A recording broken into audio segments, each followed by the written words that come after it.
Homes.com has collaboration tools to help home shoppers search, share, and discuss home shopping with family, friends, and their agent directly through the site. Though it was fun to get that email from your husband about that 3-bedroom in the hills, to which you replied via text that you would never live in the hills and you'd like to find a 3-bedroom closer to the beach. To which he replied, "Why are you so uncompromising?" A fun way to spend an afternoon, but we think it's just a tad bit easier our way. Homes.com. Ding dong. We've done your homework. Is your business ready for what's next? Think about where you want to be in 3 years, 5 years, 10. Growth isn't about numbers. It's having the right specialist by your side. Moss Adams and Baker Tilly have joined forces to create a remarkable new organization. It's one advisory firm with resources, expertise, and vision built specifically to serve the middle market to help you get to what's next. Learn how Baker Tilly can help your business pursue its vision of success. Visit bakertilly.com/combo.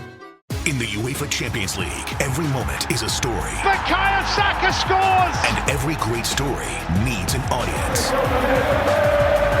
The UEFA Champions League. Stream every goal, every game, live exclusively on Paramount+. And now, here's the question. Hola, bitches. Good day to you and yours. All right, in the course of your life, you will have hundreds of different relationships. Right? You have relationships with parents, siblings, extended family, classmates, teachers, friends, coworkers, bosses, and, of course, your significant other. And maybe you have or have had a significant other, but are they the one? A new survey found that 39% of people believe that the person they consider the one, well, they got away. So, in other words, if you're in a relationship, there's a 39% chance that you were their second choice. Now, why did the one that got away get away? Well, who knows? But people break up for a lot of different reasons. For example, a young couple in India, they're getting divorced because their pets don't get along. Meanwhile, the couple in China, they're divorcing because they cannot agree on what to name their baby. And then there's Britney Spears' ex, Kevin Federline. He's currently promoting a new memoir, and he says that in addition to Britney cheating on him, part of the reason that they decided to divorce is that she would stand outside of the kids' room with a knife while they were sleeping. All righty then. And then there's also work-related relationships, right? Now, 49% of people, which I thought was surprisingly high, 49% of people, they say they're very satisfied with their job. However, that doesn't mean that they love their coworkers. For example, most people that work in Hollywood, those Hollywood-level actors, they would probably tell you that they love what they do, right? It's a lot of work. However, we do have a list of 17 actors who were hated on the set. So come for Jim Carrey, stay for Jared Leto, or Bill Murray, or Shia LaBeouf, or Gene Hackman. We'll share the full list later. But first, just know today we're talking about relationships. Relationships of any kind. Hell, it can be your freaking pet, and you put a bullet in their head, as some people would do. So whether it's personal, professional, casual, whatever it might be, today we want to know, when it comes to relationships, personal, job, or family, when did you know it was time to go? To be a part of the big show, call 206-803-ROCK. Like the Men's Room on Facebook, follow us on X and Instagram at Men's Room Live. Send your emails to the Men's Room at KISW.com. And now watch the show live on YouTube at KISW Rock. Huddle up. We got one play. Everything we work for comes down to this. Quick question. Speaking of workouts, how would you rate your athletic program? Bro, we're in the middle of the state championship. Oh, so like a B+ then? Dude, get out of our huddle. Well, at Homes.com, we leave it all on the field to get you detailed information on local schools. Off the field. Off the field. Copy. All right, go sports. How'd he even get in here? Homes.com. Ding dong. We've done your homework. Is your business ready for what's next? Think about where you want to be in 3 years, 5 years, 10. Growth isn't about numbers. It's having the right specialist by your side. Moss Adams and Baker Tilly have joined forces to create a remarkable new organization. It's one advisory firm with resources, expertise, and vision built specifically to serve the middle market to help you get to what's next. Learn how Baker Tilly can help your business pursue its vision of success. Visit bakertilly.com/combo. If you're an experienced pet owner, you already know that having a pet is 25% belly rubs, 25% yelling, drop it, and 50% groaning at the bill from every pet visit. Which is why Lemonade Pet Insurance is tailor-made for your pet and can save you up to 90% on vet bills. It can help cover checkups, emergencies, diagnostics, basically all the stuff that makes your bank account get nervous. Claims are filed super easily through the Lemonade app, and half get settled instantly. Get a quote at lemonade.com/pet, and they'll help cover the vet bill for whatever your pet swallowed after you yelled, drop it. In the UEFA Champions League, every moment is a story. Paris Saint-Germain have won the Champions League. And every great story needs an audience. Feel every match. Mbappe in the middle. Every goal. Oh, would you believe this? From the best clubs. Real Madrid strike. And the biggest stars. Bukayo Saka scores. This is the world's best soccer. Momentous and iconic. The UEFA Champions League. Stream every match live exclusively on Paramount Plus. Your cold is coming. Your cold is coming. When you feel a cold coming, shorten it with Zicam, the #1 cold shortening brand. Oh, no, not before my big trip. The big trip you've been planning is coming up, and so is your cold. But Zicam can shorten your cold and get you back to planning sooner. Thanks, Revere. We really should keep Zicam in the house. Shorten your cold with Zicam. Take it from America's most revered messenger. Shorten your cold at the first sign with cold shortening products from Zicam, the #1 cold shortening brand. Available in stores or see where to buy at Zicam.com. Debauchery rolls on. You're listening to The Men's Room with Miles and Thrill. 99.9 KISW. Oh, Michelle, away we go. Welcome to the 20th anniversary season, episode number 4,409. What a large and in charge program we have for you today. Guaranteed future repeat. What else are you going to do? And hang out with us all afternoon. Yeah, what the hell not? Exciting return to Who Sucks Less. Steve, I don't know how you do it. You find people in the news doing bad things. You bring us 3 stories. It is up to us to determine out of the 3 stories which one sucks the least. Is there a theme to this week's Who Sucks Less? No, there is no real theme. Mike and I have talked about this extensively today. Look, you're not going to hate anyone today. It's just, it's a little out there. That's the best way to put it. Mike even asked me in one of the stories, he goes, what about this person sucks? I said, I don't know. They did break a law, to be fair, but not the worst law you can break.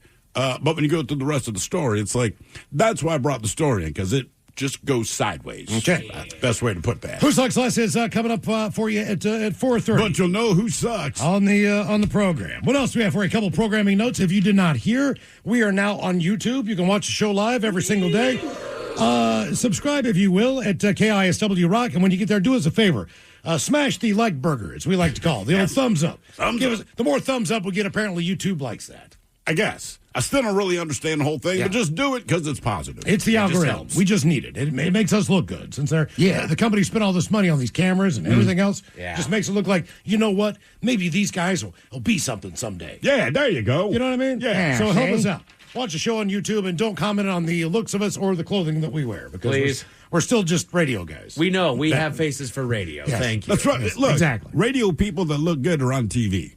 Ugly TV people are on the radio. I think that's just how they break it all down. Ugly TV people. I'm amazed. Sometimes people don't even know our show, and I'll tell them what I do, and they go, you got a face for radio. And I'm like, hey, I know. Hey, man. Thanks. Hey, why is that the go-to joke? I've had a TSA agent tell me that. I'm like, I don't even know you, man. What the hell? You got the body of a TSA. Yeah.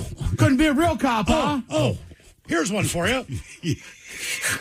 So we got a few in the pocket. No, we didn't. Yeah, exactly. This was a couple weeks ago. Someone asked me what I did. I told them what I did, where I worked and everything. Like, I don't listen to the radio. I'm like, okay, that's cool, man. Playing golf with this person. Don't know them. I said, where are you from? Seattle. And they're like, well, what station are you on? I told them the station again. They're like, oh, is that the Miggs thing in the morning? And I was like, the Daily Miggs morning show? He's like, yeah. He's like, those guys are actually pretty good. I was like, I'm in my head, I'm thinking, you just told me. I don't. You don't listen to the radio. Right. I did not say anything because I have to be with this guy for 4 hours.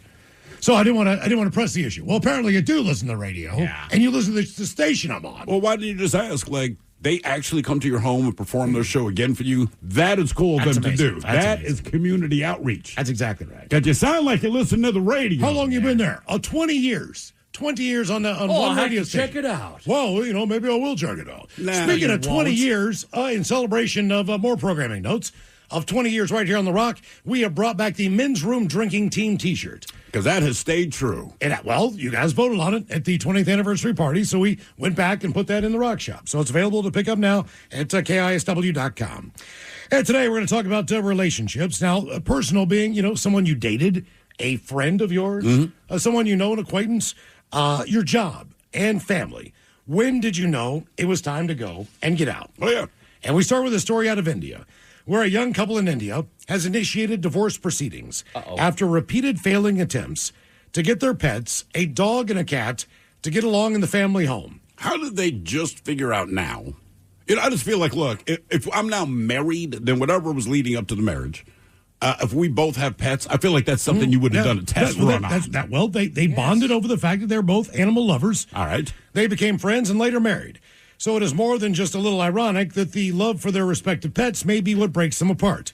So after tying the knot in December 2024, the couple then moved in together. That's when things started heading south. The wife said her husband's dog harassed and even attacked her cat repeatedly, while he claimed he had made it clear before marriage that the woman would not bring her pets when they moved in together, adding that her cat would hover over their fish tank, creating tension in the house. Now, while the woman refused to give up her cat and kept accusing her husband's dog of being aggressive, the husband sided with his canine companion, claiming that it was his wife's pet that was causing the problems. The couple was referred to counseling several times, and their relatives tried brokering some kind of reconciliation. But the two newlyweds continued to side with their respective pets and ultimately cited irreconcilable differences as grounds for divorce. Jesus. People seek companionship in pets, sometimes placing them above human relationships. When both partners refuse to adjust, marriages like these collapse. It reflects a growing trend of people taking relationships lightly, believing the pets can substitute for human bonds. Now, I can speak on behalf of this type of situation. So when my wife and then wife got together, she had two dogs. She had two beagles. Now, one was very protective of her. That would be the dog named Miles. And the other one just sucked. Which was a weird situation when you say, hi, I'm Miles. She says, I have a dog named Miles. Yeah. That was basically the initiation of our conversation. First time we ever met. Sure. She also had another dog named Honey. By the way, that's also a good in. It is. Well, she obviously liked the name because she picked the name for her pet. Yeah, I'm just saying. You ruined it for her, but still, she liked it up until then. I did ruin the name. Now, the thing is that I can't find a woman who had a dog named Steve. I tried so many times. Hey, I'm Steve. Oh, this is Bailey. Which is really weird when you yell at yourself. When you're getting into trouble, like when you're going through the trash in the kitchen or whatever you're doing. Oh, I was mad at you for a couple of hours, I guess it was, when we were all living together when we first moved here. My then girlfriend, now wife, come out to visit like anything. You haven't seen each other in a month and a half. We're going to have sex. Yeah. So we had sex. Now, you were not home at this time. You had left since she had shown up, and then I opened the door. Ted's in the living room, and Ted's just like, dude, Miles was just listening to you guys have sex. And I'm like... Right, I'm a grown-up. I turned up the TV. Right. And I'm like, yeah, what the F, man? And we're not connecting on this. So Ted's talking about the dog. I don't realize this. I'm thinking he means you. Ted's not tracking with that yet. So I'm like, what do you mean? It's like you just laid outside of your door, like put his ear up to it, and just listen to you guys have sex. I'm like... Jesus Christ, man, what the F? So this went on for a little bit, and Ted's like, oh, dude, no, the dog, man. Dog. You should have put on my hums and blasted that, Maybe not TV, just play some tunes. Well, look, you got to make decisions, right? Nobody wants to hear, like, I don't need to listen to a buddy have sex. Yeah. But we only had one TV. Yeah. And it's so right outside it's me my and door. The dogs. Like, I think I was cracking a beer or something on. I'm like, I'm just going to blare the TV. Yeah. Now you have to. I'm not moving. Yeah. Now I very much like this person. We moved in together. We get married. We do the whole thing. But in the time, Miles, the dog, had this thing where he would not do it all the time, but if Honey would sheen her vagine, so to speak. That's all she did. She was a big fan. That dog cleaned her thing all the frickin' time. Yeah. And it was like someone eating a peanut butter and jelly sandwich. That's what it kind of sounded With a cold. Like. With no milk. With a cold and no milk. A lot of slobbering going on. Raspy boys. Yeah. There was even I'll just be honest with you, you could smell it. Yes. The whole thing. She did it now, constantly. Now, when this would happen, Miles, the dog, would grab his nearest pillow and he would start humping it around the room. And his hump technique was backward. So he was just back-assing it all through the house until he got his fill, until he tired himself out, essentially. So this would go on the time, and I would watch it, and I would just think, it's not right. This is the nuttiest scenario I've ever seen in my life. I've owned animals. I have owned dogs. This is different. Now, the one dog, Miles, hated my guts because he thought he was married to my girlfriend. Well, she treated him like that. And any time that Miles would do anything that was inappropriate, that was just, not that you need to be punished, but like, look, maybe let's not let him do that anymore. Yeah. That kind of behavior. Not smacking the dog or anything like that. No, just stop. Just like, hey, you can't just keep going can't jump on the counter, eat all the food, go through the trash. Just things like that. Eat the crotch out of pants. I mean, all the different things that dogs do. But this dog hated me. He would give me the side eye. And any time I tried to correct the dog's behavior, just on a vocal command, she would get so mad at me, like that I was the worst person in the world. So she always sided with, and Honey did not really have the same relationship. So Honey was just Honey. Honey just kept cleaning her pouch, man, and she was just more annoying. She wasn't really like bad. You're just like, hey, I'm trying to watch TV. Seriously, I am distracted by you being nose deep in the wahine. Honey would. Well, also she would kind of contradict some of your. Right, it's hard for a dog to fathom it can't be on a couch if one person allows it on the couch and the other doesn't. Right. Yes. Or whatever the rules are. You know what I mean? And that was one of the rules I definitely had. Was like, look, we only have a queen size bed. There are 2 dogs. Both of them cannot sleep on this bed with us. Yeah. I mean, we have dog beds in the bedroom. We have dog beds in the living room. I don't mind actually if the dog jumps up on the couch. That's a different scenario. Sure. That's where you do your bonding time. I wasn't that kind of a dog parent. It was just more likely like, will you let me know when you need to pee so that you don't pee all over the house so I don't have to keep cleaning up your urine? Again, just small things. Whenever he would run down the steps or he'd run up the steps, I was like, he's going to go find some place to pee. He was not house trained. Right. So I was just trying to house train the dog. Like, hey, pee pads, all this kind of thing. Let me know, dude. I will take you out. I would carry him down the steps while he actively peed. All right? Peed all over my arm. Yeah. And I would take him outside real quick, and then he would run the bushes and pee. It's like, I kept trying to train him. And she's like, you just need to keep your eye on him. And I'm like, no, I don't. No, I don't need to. I don't need to be on pee watch. Matter of fact, don't give him that much water at this point in time. Like, he's insatiable. Just keep your eye on him. Well, like, one of the things I love I was about supposed to my figure out dog. the ticks of when he was going to go to the bathroom. Well, no, but either way, tick should be if you've trained. My dog will. Typically, I'm on the sofa, but the dog will walk up and just stare at me like they're trying to do a Jedi mind trick. But I know exactly what the situation is. She will walk over and do that specifically when she needs to go to the bathroom. It's no big. Okay. It's one little thing you train them to do, and guess what? I pop up, I take her out, she does her business, we're back, we're cool. Right. I don't have to keep my eye on her. I like dogs that ring the bell. That's actually funny, but I'm glad she does. Anything. Just give me a heads up. We would try to eat dinner. I gotta pee. Yeah, we would try to eat dinner, and Miles would try to jump up in your lap and look up at the plate and try to lick stuff off the side. Right. So you couldn't females even, are obnoxious. You couldn't even get up to get a napkin. Oh, you your couldn't food's walk gone. 6 feet because he was waiting.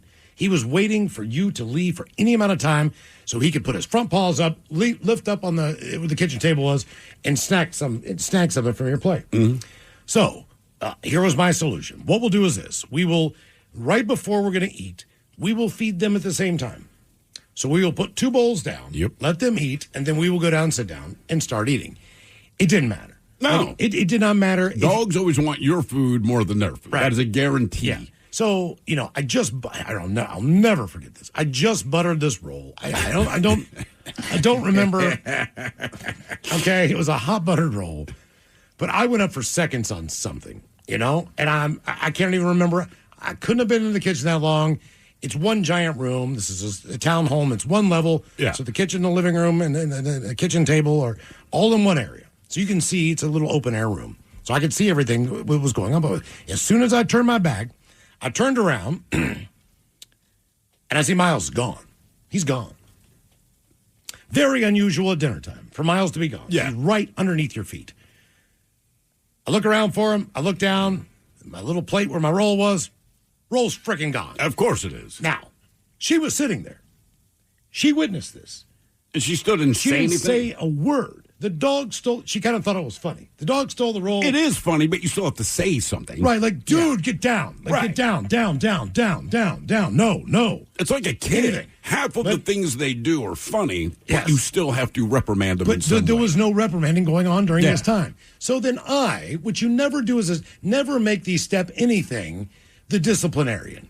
And I'm sorry. I think that's a very big rule. Like, look, you can be friends, but just know this. It is my job to make sure that if this is my kid, my pet, whatever the deal is, This is my responsibility. Also, their mothers, if they're there. Yeah. But you or my girlfriend, whatever, it's not your job to do that. Sure. I don't want my kids or my pets to not like you. And I don't want you to be that, you shouldn't be the evil person every time you come over. So it's my job. But hopefully you discipline your kids or your pets or whatever it is that's in question. Correct, because if you don't, then the other person is going to do it for you. Right. Like if my daughter were to go into the bathroom and take my wife's makeup and just start doing her face all with it, I'm not going to go, ha, ha, ha, ha, ha, ha, she's wasting all your expensive makeup. Right. And I'm not going to tell her. No. And then, Ava comes down like looking like a clown. I would say something like, Ava, no, don't do that. Whatever the deal is. But I was up against the wall on that one. There was nothing I could do in that situation. And from that point on, I kind of knew, this is going to be an uphill battle. This is going to be an uphill battle. There is no battle. For a while. It's something you're going to have to tolerate. A battle, I don't mind. Because if there's a battle, I can roll up my sleeves and say, okay, if we're going to do battle, then I'm bringing what I got. But when you can't win, it's like, this is not a battle. You will just have to deal with this. Right. That is less fun. Now, here's the sad news. Honey, the Vagine Shiner, she passed on. She was an older dog. She was a rescue. She was very obese when my wife got her, and she trimmed down. Mm-hmm. She lived longer than she should have, and she had a very wonderful life. All right, 6 months go by. We get off the air. I go home one day. Guess what is in my house? Another beagle. Another dog. Now, how many discussions do you think that we had about getting another dog? Probably none. 0. How many discussions did we have about getting another beagle? 0. Now, this is also like a juvenile puppy who's nuts. Right. It was given back by 3 families. And she brought that one home. 3 families said, you know what, we brought this dog home, and 3 different families took this dog back. But no, my wife, she can save this dog. All right? Mm-hmm. And now I walk in the house and I'm like, what in the F is this? And she says, this is Chewy. And she said, don't worry, we are just fostering the dog. Mm-hmm. Now, I don't know what you know about animal people, but for the most part, unless you do this on the regular, like you've always have foster animals in your house, sure, which is what you do, those are true foster families. But I feel like foster families, let me rephrase it. If someone has an animal in their home and they say, we are fostering it, if they have multiple animals in their home, I believe them. If that is Correct. the only other animal in their home, I'm like, you just adopted a dog or a cat or whatever. And look, good on you. Good on you. The dog needs a home. I get it. But, don't try to convince someone you're fostering. And I've said this to my wife and my kids because there was an opportunity for us to foster a dog a year and a half ago or something. And the kids were all excited. And I said, no. And everyone said, well, dude, you're only doing it for a couple of months. I said, I'm not going to foster an animal. If we get another animal, then we have another pet because I like animals. But I don't want another one. So we cannot foster any of them. We can adopt one, but I'm not going to. But don't try to lie to me and say we're going to foster it because we're all going to fall in love with it and it's not going to go anywhere. Miles needed a companion. No, he doesn't. No, he doesn't. He actually never even paid attention to lobotomy. Honey. Needs a friend. He needed something else. He needed a lot of things. But that's when I broke up with beagles. I mean, for the most part. Didn't break up with my wife, but anytime I see a beagle now in my life, I have this sickening feeling in my stomach of just understanding what that person walking that dog is going through on a daily basis. I hate beagles now as a result of those. And I really thought this was setting up for this is why I got rid of the wife. Oh, well, I mean... Beagles, too. Yeah, but, I mean... No, that's a whole nother story. Look, when you side with a dog over your husband or over your boyfriend, that should have been a red flag. Yeah, think? You're the one that told me. I look, stick by this theory. If you, especially at my age, if I start dating a woman that already has a dog, I just know he's number one. With her. Yeah, understand. My drinking and partying should have been a red flag. Sure. All these things should have been red flags. But at the time, I was just like, hey, man, we're having sex. This is fun. I love her. She loves me. It's kind of how it works. Well, sometimes people don't see it. They just see the caution flag. It's on the yellow one. To slow down. You can't pick. So when it comes to our relationships, personal, job, or family, when did you know it was time to go? 206-803-ROCK. Homes.com has collaboration tools to help home shoppers search, share, and discuss home shopping with family, friends, and their agent directly through the site. Though it was fun to get that email from your husband about that 3-bedroom in the hills, to which you replied via text that you would never live in the hills and you'd like to find a 3-bedroom closer to the beach. To which he replied, "Why are you so uncompromising?" A fun way to spend an afternoon, but we think it's just a tad bit easier our way. Homes.com. Ding dong. We've done your homework. Is your business ready for what's next? Think about where you want to be in 3 years, 5 years, 10. Growth isn't about numbers. It's having the right specialist by your side. Moss Adams and Baker Tilly have joined forces to create a remarkable new organization. It's one advisory firm with resources, expertise, and vision built specifically to serve the middle market to help you get to what's next. Learn how Baker Tilly can help your business pursue its vision of success. Visit bakertilly.com/combo. If you're an experienced pet owner, you already know that having a pet is 25% belly rubs, 25% yelling, drop it, and 50% groaning at the bill from every pet visit. Which is why Lemonade Pet Insurance is tailor-made for your pet and can save you up to 90% on vet bills. It can help cover checkups, emergencies, diagnostics, basically all the stuff that makes your bank account get nervous. Claims are filed super easily through the Lemonade app and half get settled instantly. Get a quote at lemonade.com/pet and they'll help cover the vet bill for whatever your pet swallowed after you yelled, "Drop it." In the UEFA Champions League, every moment is a story. Paris Saint-Germain have won the Champions League. And every great story needs an audience. Feel every match. Mbappe in the middle. Every goal. Oh, would you believe this? From the best clubs. Real Madrid strike. And the biggest stars. Bukayo Saka scores. This is the world's best soccer. Momentous and iconic. The UEFA Champions League. Stream every match live exclusively on Paramount Plus. Your cold is coming. Your cold is coming. When you feel a cold coming, shorten it with Zycam, the #1 cold shortening brand. Oh, no, not before my big trip. The big trip you've been planning is coming up, and so is your cold. But Zycam can shorten your cold and get you back to planning sooner. Thanks, Revere. We really should keep Zycam in the house. Shorten your cold with Zycam. Take it from America's most revered messenger. Shorten your cold at the first sign with cold shortening products from Zycam, the #1 cold shortening brand. Available in stores or see where to buy at Zycam.com. All is live on the free Odyssey app. From the Pinky's Plumbing Studio, you're in the men's room. Text the guys at 206-803-ROCK. On the flip side, a new poll asked if is there a person who you consider to be the one that got away?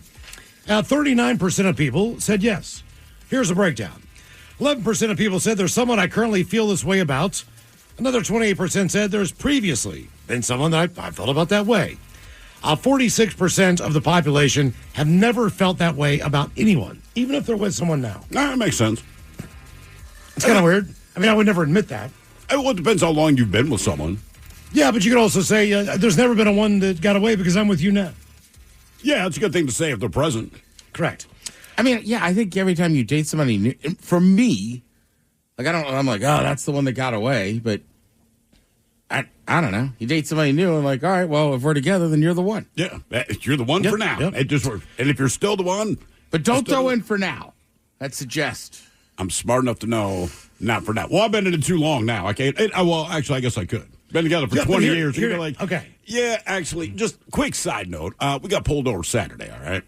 And so something very heinous went down on Aurora Avenue. When we got pulled over, we're like 2 miles away from where this thing went down, but they're looking for a black dude in a specific automobile. We happen to have that same automobile. So the cops pull us over. Whatever. It ends up being fine, but they're talking to me and the wife separately. And the one cop, they're being as serious as they can. I want to talk about the weapons thing. But the cop asked me, he says, all right, sir, and how long have you been with your wife? I'm like, oh, dude, like 20 years, 21 years. She goes, I mean tonight. I'm like, oh, sorry, my bad. I was like, all freaking day, dude. I don't know what to tell you. Wouldn't you assume that's what they meant if they said how long you've been with your wife? Yeah. I mean, he looked at me like I was an idiot because I said, 20, 21 years. Like, I mean tonight. I'm like, well, I didn't know that. I would say this. I know for a fact that because she's the one. I should have said that. If there is one that got away, and I probably could come up with one or two. Now, okay, before you say it, let me ask a few questions. Is it purely everything about them or certain parts? Because there are certain parts of people you're like, sure. Oh, man. Yeah. Well, it depends on, a mouth like a placostomus. All I can say is this. I know for a fact that I have never been the one that got away. No chance. I'm 100% positive that there's no one out there going, you don't know that. We know that. $1 million bet, I would put the $1 million all on that. All in. Swear to God, if I had $1 million to bet, even if it was for somebody else's money, I'd say, dude, bet it all. I promise you there's nobody out there. It was like, yeah. Should have stayed with that guy. I mean, I would be shocked. That'd be cool. I'd be like, no way. Like, I don't know if it sounds bad to say this, but like, I don't know. I just don't know that I believe there's only one person. Now, with that said, when I'm in a relationship, like I'm very loyal and this and that, and I like the idea of it. I can be romantic, but I'm like, I don't know. Like, you just kind of find somebody you kind of both are cool, like being with each other. There's 10 million people out there for you. Yeah. If you find one of the 10 million, you're content with that. Right? I think exactly what you're saying. I just have a hard time sitting around with people that go, oh, the one that got away. It's like, is it? Like, you're spending so much time worrying about this chick. Have you gone out and looked? You're still worrying about it. Yeah, that's all it is. How can they be the one that got away if they're dating somebody else a week later? I think it's more this. It's the one you can't get over. Correct. That's really what it is. Correct. When it comes to relationship, be it personal, job, or family, when did you know it was time to go? 206-803-ROCK. For the last long-term relationship I was in, I was kind of like, all right, I guess this is what it is. Yeah. And like 2 weeks later, she was like, I'm breaking up with you. And I was like, this isn't what it is. All right. Yeah, got me. M. Night Shyamalan twist there, Ted. There was a little bit of a twist there. I didn't see that one coming. That's what Keep I'm you saying. on your toes. What did we get in a fight about last night? You picked it. Well, it's because I want to break up. All right. We'll just break up. Why do we have to fight about it? Good God. I'm with you. Yeah, I know. Let's not go down that road. I know. Just give him my key back. Hello, Rose. Welcome to the men's room. Hola, dudes. Hola. Hola, chick. So I knew it was time to go no contact with my family when they decided that they didn't need to come to my son's memorial service, which was, their only grandchild. What was the rationale? Was it how far away they were or bad timing? No, Miles. So my stepdad and one of my brothers, they run a parking lot for the fair, which they have other people to help them with, and it was opening weekend of the fair, so that was more important. And my dad and his wife, it was more important for them to head back to New Mexico to get ready for elk hunting season. For what season? Elk hunting. Elk hunting. Sorry. I heard that way wrong. That must be in the mountainous regions of New Mexico. I didn't realize that elk were that far south. The only reason I know that, we're in New Mexico, they did the elk crossing signs on the highway. Okay. I was shocked, too. I had no idea. My dad lives in a town called Quamato, which means burnt in Navajo, but, it was their only grandchild, and, he passed away of leukemia, and there was more important things to do than to go to his memorial service. There really wasn't, man. And sorry, listen, Rose, when you first called, I truly misunderstood when you said elk hunting. I thought you were saying something in Spanish. Oh, yeah, and I was like, the what? So when I heard elk hunting, I felt a lot better. I have hunted in that season. I have as well, not very successfully. No, but terrible shot. So those are just the reasons they gave you, and that was good enough for them. I'm saying for them, and then over the last 4 years since my son has been gone, they just can't understand why I just don't have the need to be in contact with them. No, they should get it. Well, did you tell them why? Oh, of course. All right, well, then they know. They know. What about you? What about you personally? Have you ever bolted on a relationship, Rose, because of just some weirdness? Mm-hmm. Ooh, not from weirdness, but, I got a divorce in the middle of my son going through leukemia and the pandemic and my business being shut down. So, that was fun.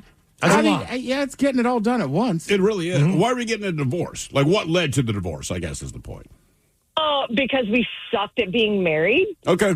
Sometimes that's literally all it is. That's okay. Rose, I have a question for you. The people that had to open their stand for the fair, like if they had said, hey, we'll come by later, like did they bother to show up at all or just said no? Like elk hunting, those people are just a-holes because sorry, I know you like hunting, but come on. Right. But like the people with the stand, were they around They're just running the parking lot.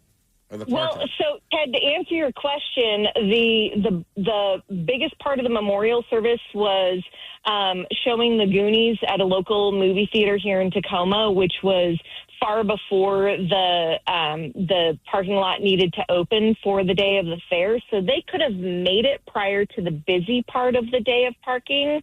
And then, the people that kind of help run the parking lot, they could have run it that morning. And then my stepdad and my brother could have gone later in the day to kind of pick up the bulk of the rest of the day. They just didn't come because the parking lot was more important. That's pretty brutal, man. Yeah. I mean, I can't even. Well, just because weddings and funerals are just so, generally weddings, but funerals especially are just so, there's only going to be one. There's going to be one, and they're super, super, super personal. And let's be honest, you know what I'd rather do than go to a funeral is pretty much anything. But you still, like, that obligation is a lot different. Well, like, yeah. If someone RSVPs like, hey, I'd love to make your wedding, but I can't, you don't really take it personally.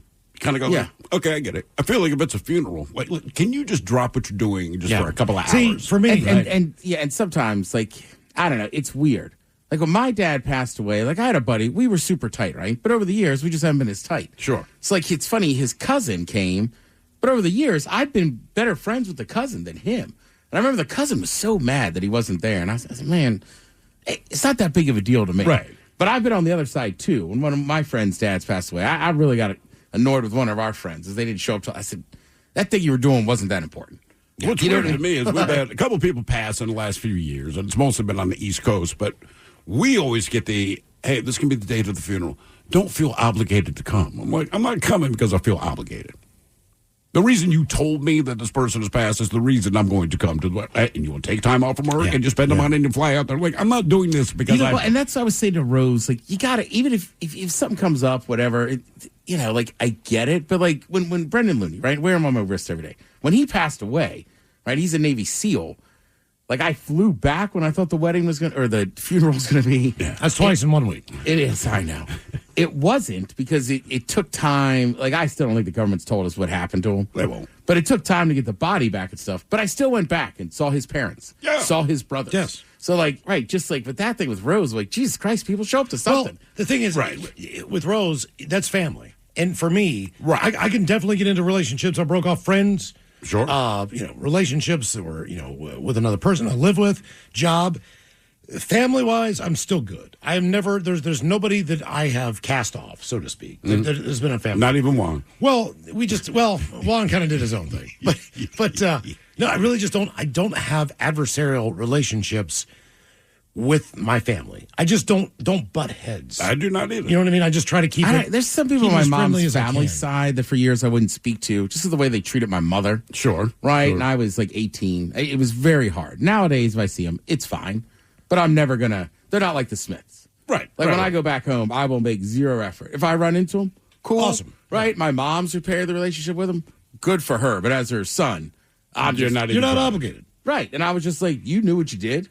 Nobody apologized. Cool. But what do we always, somebody shows you who they are or tells you who they are, listen. Why didn't you say, I know what you did last summer?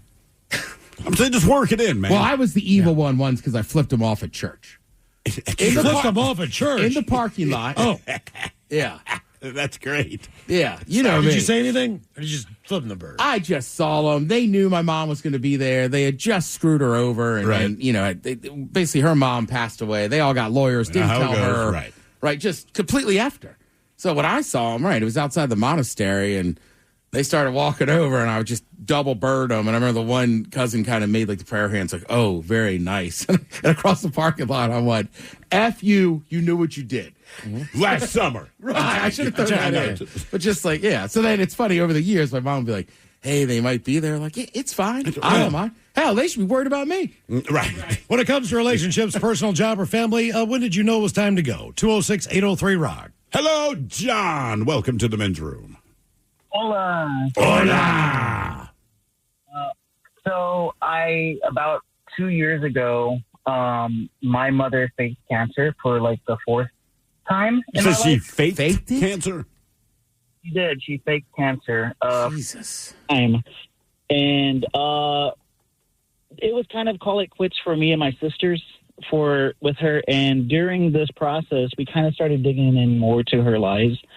Turns out she had lied about our entire heritage at the same time. We were told growing up, we were Cherokee, that her grandfather lived on a reservation. And it turns out that we were full-on Mexican from Mexico. Mexican from Mexico. You're not Mexican from like Guatemala or Mexican from Brazil, but much like avocados from Mexico. Why was she trying to spin this way? Do you think? Well, we grew up in Texas, and I realized, growing up there's a lot of Hispanic people who don't really embrace their heritage, more just of the Texas culture. And I think she kind of partook a little bit in that too much, and she wanted a little bit something more different. She I don't know if she just did not like it or not. But ever since then, we have been embracing like the particular parts of Mexico our family is from. What part of Mexico is your family from? So it's an area just southwest of Mexico City. It was like a trading partner with the Aztecs before the Spanish came. And it just is actually a very interesting culture. And I feel like, having moved away from, all the lies and everything, it is a lot more satisfying knowing about who we are, where we come from. Well, how old were you when you found out that you are of Mexican from Mexico heritage as opposed to native? I think I was 28. Damn. Okay. And how old were you the first time? You said your mom faked cancer 4 times? Yes. Once when I was a child, I think I was like 7. And how long did she drag this out? What is the goal in faking this? Is it a monetary gain? Is it a sympathetic gain? What is the reasoning, do you think? It almost seems a little bit more like to get, attention. I think it was more attention. Me and my sister had joked about she's more like Gypsy Rose's mom. Okay. Now, I have to ask you this. How much did you dive in to Native American history, culture, thinking that was your heritage? She would take us when we were kids to the reservation. We'd go to the powwows. We'd, go to their like education buildings, everything, learning about stuff. And to me, when we found out we had a feeling that the story just wasn't adding up. And when we finally cut that contact and we finally started doing the DNA test, we started figuring out where our family actually comes from, doing our own research. It just kind of was a little bit of a gut punch at first. Was it your sister who did this or you? It was me at first, and then my sisters kind of went with it. They were 40 when they found out. Hey, don't feel bad, man. My parents told me we were from Iceland. My brother and I were devastated when we found out different. Do you think your mom was trying to get like money from a tribe? No, she never did. Was she dating? Was she dating someone? Did she just want cheap smokes? So was she? Was she just like the culture? Was she dating someone who was Cherokee? No, she would use it as like on her dating profiles, which was super weird that I knew that as a kid. That's not something I'd want to know about my parents. Okay, how old were you the second time that she faked cancer? Like, how long would she drag out her fake diagnosis? It would go for like a few months, and then somehow miraculously she would not have it anymore. It happened again when I was 17, and then I think another time when I was 23. This last time, unfortunately, she did it in front of she tried to do it in front of me and my husband, and my husband kind of went for it, and he was really sympathetic and empathetic for it. And then when I started poking at her story, the story slowly started falling apart, and then it just was like the thing was she hurt my husband, and that's what pissed me off. Okay, sure. Yep. All right. Is she still alive? Yeah, no, she's fine. She's fine. She's still out there. I don't talk to her. We don't talk to her. I embrace more of my stepmom now than I do of her. Okay. All right. Fair enough. Does she ever reach out to you? No. She blamed us when we ignored her for abandoning her during her sickness. So she's saying during the cancer diagnosis. So Crying Wolf, she's saying that you abandoned her when she was lying to you.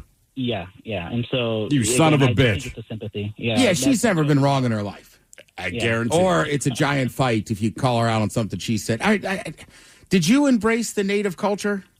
I did at first, and then now, I mean, it's just it's kind of exciting for me figuring out who we actually are. Sure. She actually found out that we did the DNA test and we tracked, everything down.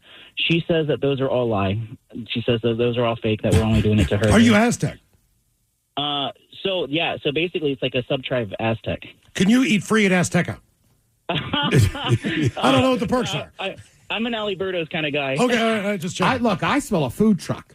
Wow, right? Like I grew up native. Turns out I'm Mexican. It's fusion, my man. Fusion. Two dudes and a taco. Right. Right? Like, I don't know. You could have something here. Yeah, man. I'd visit it. That's for sure. I mean, I've had a fry bread taco. I've not had the fry bread taco, but I know you've told me about it and said it was great. When it comes to our relationships, personal, job, or family, when did you know it was time to go? 206-803-ROCK. With comprehensive reports on local schools you won't find anywhere else, Homes.com is the only place to find the in-depth info home shoppers want. Very in-depth info. Curious about where a school ranks in the state? Look no further. Percentage of teachers in their first or second year? We've got it. Lowest student-teacher ratio? No problem. The best cafeteria lunch in the district for your 9-year-old food blogger? Would it surprise you if we said yes? Homes.com. We've done your homework. Is your business ready for what's next? Think about where you want to be in 3 years, 5 years, 10. Growth isn't about numbers. It's having the right specialist by your side. Moss Adams and Baker Tilly have joined forces to create a remarkable new organization. It's one advisory firm with resources, expertise, and vision built specifically to serve the middle market to help you get to what's next. Learn how Baker Tilly can help your business pursue its vision of success. Visit bakertilly.com/combo. In the UEFA Champions League, every moment is a story. Bukayo Saka scores! And every great story needs an audience. The UEFA Champions League. Stream every goal, every game, live exclusively on Paramount Plus. Your cold is coming. Your cold is coming. When you feel a cold coming, shorten it with Zicam, the #1 cold shortening brand. Oh, no, not before my big trip. The big trip you've been planning is coming up, and so is your cold. But Zicam can shorten your cold and get you back to planning sooner. Thanks, Revere. We really should keep Zicam in the house. Shorten your cold with Zicam. Take it from America's most revered messenger. Shorten your cold at the first sign with cold shortening products from Zicam, the #1 cold shortening brand. Available in stores or see where to buy at Zicam.com. At Cardinal Heating and Air, we elevate your comfort with expert HVAC solutions in the greater Seattle area. Our decades of experience have fostered lasting relationships built on quality service. Whether you need AC repair, heating repair, routine maintenance, a new installation, or an emergency fix, you can trust Cardinal Heating and Air, now offering electrical services. Experience the exceptional service and peace of mind that Cardinal Heating and Air delivers today and for years to come. Your cold is coming. Your cold is coming. When you feel a cold coming, shorten it with Zicam, the #1 cold shortening brand. Oh, no, not before my big trip. The big trip you've been planning is coming up, and so is your cold. But Zicam can shorten your cold and get you back to planning sooner. Thanks, Revere. We really should keep Zicam in the house. Shorten your cold with Zicam. Take it from America's most revered messenger. Shorten your cold at the first sign with cold shortening products from Zicam, the #1 cold shortening brand. Available in stores or see where to buy at Zicam.com. You've finally broken loose from work. 3 friends, 1 tea time, and then the text. Honey, there's water in the basement. Not exactly how you pictured your Saturday. That's when you call us, Cincinnati Insurance. We always answer the call, because real protection means showing up, even when things are in the rough. Cincinnati Insurance. Let us make your bad day better. Find an agent at CINFIN.com. Homes.com is the only place where you can find specialized neighborhood guides with the in-depth insider info home shoppers want. Very in-depth info. Want to know if there's homes for sale in the area? We've got it. How long has a home been on the market? We'll know it. Average lot size? Proximity to local parks? Of course. Insight into your neighbor's divorce? We're working on it. Homes.com. We've done your homework. Our question when it comes to relationships, personal, job, or family, when did you know it was time to go? 206-803-ROCK. Here we go to China. A child in Shanghai could not be issued a birth certificate and scheduled for vaccinations 1 year after his birth. because the parents could not settle on a name. This is a year later? Yes. Damn. A court in Shanghai recently heard a divorce case involving a couple who registered their marriage in 2023, had a healthy baby boy the following year. So everything started going downhill from there because they could not settle on a name for the child. Each party insisted on naming the child according to their own wishes and demanded that the other provide the original documents and a power of attorney, but neither gave in. So evidence presented in court showed that they went to the hospital separately to try to have their preferred name registered for the child. Both attempts were rejected due to non-compliance with regulators. All right. The child is over a year old now, doesn't have a birth certificate. He can't register his household registration, even get vaccinations. That's very difficult, according to the judge who presided over the case. Now, the courts, they emphasized that the birth medical certificate, that's the important basis for a newborn to obtain legal identity. Yes. And if parents delay the process due to personal conflicts, it constitutes an infringement on the personal rights of the minor, and both parents should be held accountable. It also reminded the parents they should not use the children or any child as a bargaining chip in emotional conflicts, nor should they use the disputes to shirk their guardianship obligations. They say to protect the fundamental rights of the young child, the court issued a special notice of care for minor children, which required both parents to cooperate in obtaining a birth certificate with a specified time frame. But they quickly started arguing over the custody of the original documents. Oh, Lord. Now, after repeated mediation, it was decided the original birth certificate be temporarily kept by the court before being transferred to the mother, so she could handle the mandatory household registration process. The unusual divorce case went viral on Chinese social media, leaving many wondering how such a minor issue could ruin a marriage. That's ridiculous. Let's name your kids something, man. Or just do the thing like, look, they had to be fighting for both first and middle name, I guess.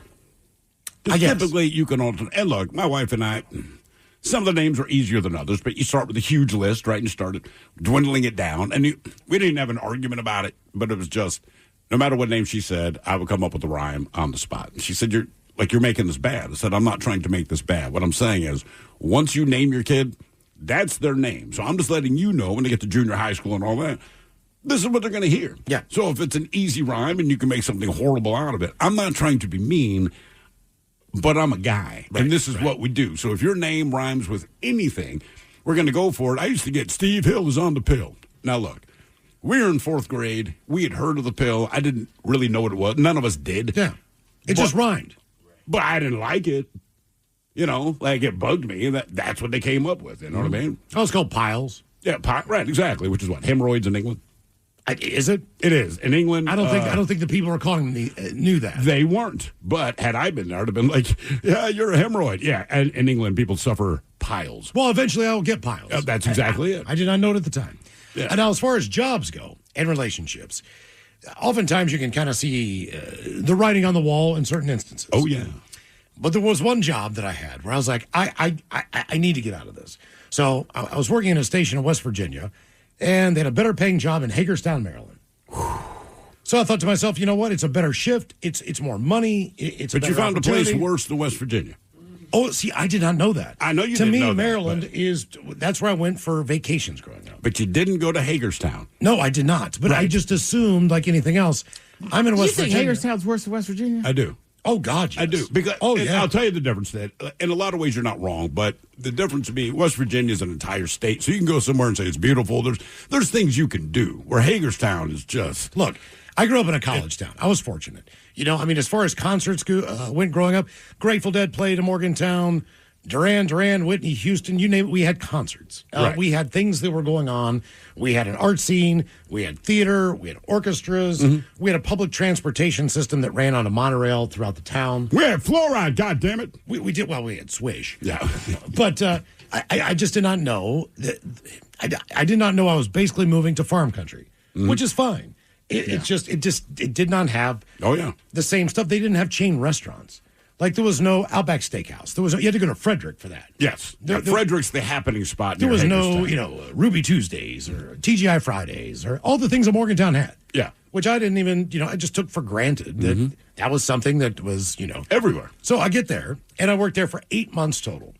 Now, the boss of the entire organization was the general manager that owned the radio station. Okay. So she was a battle whip. And at one point in time, and I still have this letter saved, someone was stealing toilet paper out of the bathroom. Was that single ply? I have a pretty good idea who this was, the Round Mound of Sound, who was having, I don't think he was stealing toilet paper. He was one of those guys that had a lap band surgery. He was using a lot. He was using the toilet paper. Right. I truly don't believe that anyone was stealing the toilet paper. But Kibby Albright sends out this memo, and I still have it to this day. It's a letter, and everyone had it on his desk. If I don't find out who's stealing the toilet paper, I'm going to bring in somebody she knew from the Hagerstown Police Department. Oh, my God. And they were going to do a lie detector test. That's what she said. I still have this. I have this letter. This is not a joke. And she was going to make everyone go through the lie detector test. And as soon as she found out who was stealing the toilet paper, they were going to need to pay for it. And then they were immediately going to be terminated, which is ridiculous. If you're going to be terminated, there's no point one or the other, man. Paying for the toilet paper. And it was at that point in time I was like, I got to get out of here. Like, this is my boss. Like, this is the person in charge. This is the person making decisions for this radio station. Yeah. And at that point in time, I saw the writing on the wall. I was like, I got to find another job immediately. Mm-hmm. Because at that point in time, so what I did was this. I lived in Hagerstown for 4 or 5 months. And then I couldn't take it. So I moved to Frederick, which was about a half an hour, 35 minutes away. Problem is, it's over a huge mountain. Yeah. Yeah. So it was kind of difficult in the winter months, but I decided to live in a different town just because I couldn't take Were you that still town. working in Hagerstown? I was still working in Hagerstown. Right. I was commuting every day from Frederick. Frederick I loved. Frederick was a great little city. But I mean, I was only there 3 months moving in when I'm like, this was my first wife. We hadn't been married yet, but I was like, we need to get out of here. Yeah. I was like, can you find a job someplace? So she's like, well, whoever finds the job first, we'll go there. We'll just follow. Yeah. You know what I mean? Whoever's got a better job, we get established, and then I can find something. I work in retail. Hopefully I can find a radio job. But that is why I kept that memo. And I went and told my boss, I was like, dude, did you see this? He's like, yes, it's absolutely ridiculous. My program director. Yeah. He's like, I know. He's like, it's chaos. And he's like, there's nothing I can do. That's just who she is. But she would storm up and down the hallways and all this stuff and just make it a very intimidating environment. For no reason. Like, she was like Cruella de Vil. Yeah. Like, you were always in trouble. Also, she did have a little poodle that sat on her lap all the time. For real? No, not a poodle, but one of those long Pomeranian? hair, like with a little bow in the top of the head. Pomeranian. Yeah, with the long hair that went down the sides. Pomeranian. To me, that is a red flag. It looks like Pomeranian, or there's also Papillons. It might be the Papillon. I think I'm actually confusing them, and I mean a Papillon. Thank you, Ted. Yeah. I dated a girl that had one. It's the only reason I know. But that was the one job Who I stole had. the toilet paper?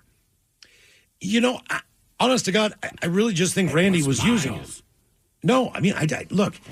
There was Randy, huh? There was a lot going on back then. Yeah. But at that point in time, that was my first full-time job. Like, well, I had a full-time job before, but it paid $13,000 a year. Yeah. And I was working 6 nights a week on overnights. This was a midday shift where I was making $22,000 a year. That's huge, man. So from that point, I'm just like, look, I'm almost doubling my money. I've got to take this job and do it. Absolutely. But once I got there, I did not need to steal toilet paper anymore. What I did do is I stole a microphone out of the production studio before I left. Yeah. I stole a really nice AKG. That's worth taking. And they're not going to miss it. No, they didn't even know they had it. I like this theory. What's that? Yeah, man. I stole something else. I didn't steal that. Go bigger. Did not No, steal go the big or toilet go paper. home. Go Look, big or go home. He left because of the toilet paper accusations. In the end, he said, you know what? I will steal something. It'll just be one of the microphones. Yeah. But can you really steal toilet paper from work?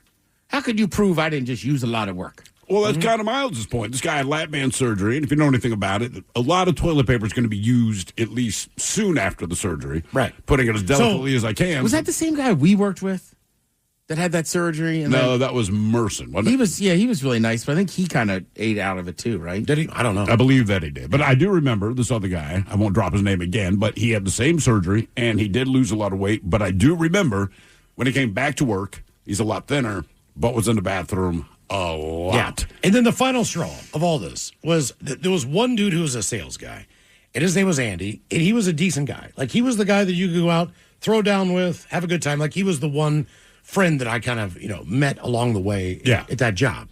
And so we hung out a lot. And one day, and this is about at my breaking point, he said, hey, I want to meet up with you. We need to talk. And I was like, well, that seems like a very weird request. Mm-hmm. But there was one bar in Hagerstown called Oliver's. And Oliver's actually had pretty good chicken wings. Not a bad spot. But he meets me there for lunch on a Saturday or a Sunday. I can't remember the deal is. We sat down. I'm like, hey, man, just want to make sure are you okay? He's like, I'm okay, man. I just need to talk to you about something. And he takes this binder out of his briefcase, like a 3-ring binder, right? And he opens it up and he says, I want to talk to you about Amway. Oh, my God. And I'm like, my one friend who I had no idea. I felt like I was being trapped. You were. By a religious cult. Yeah. Like in a weird way, and backed into a corner. I'm like, you got to be kidding me. You got to be kidding me. He's like, just let me get through. It's only 25 minutes. And I'm like, no. All right, give me a shot, another beer. Here we go. So I said, and at the end of that, I was just so disappointed in like the whole thing. I was like, I need to get the hell out of this. Do you even want to hang out with the guy again? No. Yeah. I mean, come on. No, we've been friends for, 5 or 6 I had months. a neighbor years ago at that first place I lived on Capitol Hill, and she did it to me with that Kirby vacuum. And how did she get you? Like, it's not like to say, hey, come over, I'm going to show you my Kirby vacuum. No, and I should have known better as I did door-to-door sales. Like, I'm working at this new place. I just got to get like 8 people to do the demo for. Okay. But I asked her something specific, and she was like, no. And then she showed up with that vacuum, and frankly, I was just, it's like I was friends with her and her boyfriend, and I was pissed. I was kind of rude, and it kind of ruined, like they lived down the hall, and we never really hung out again, because I was just like, that's basically what I was, and she was like mad at me, and I'm like, no, you're using friendship to try to sell me something. I had asked you, like, this isn't a sales pitch. No. Right there. And then, and I just, me, fine. Just stop. I'm not buying it. Get out of my apartment. But my thing was like, what is real? Like, I thought we were friends. What is?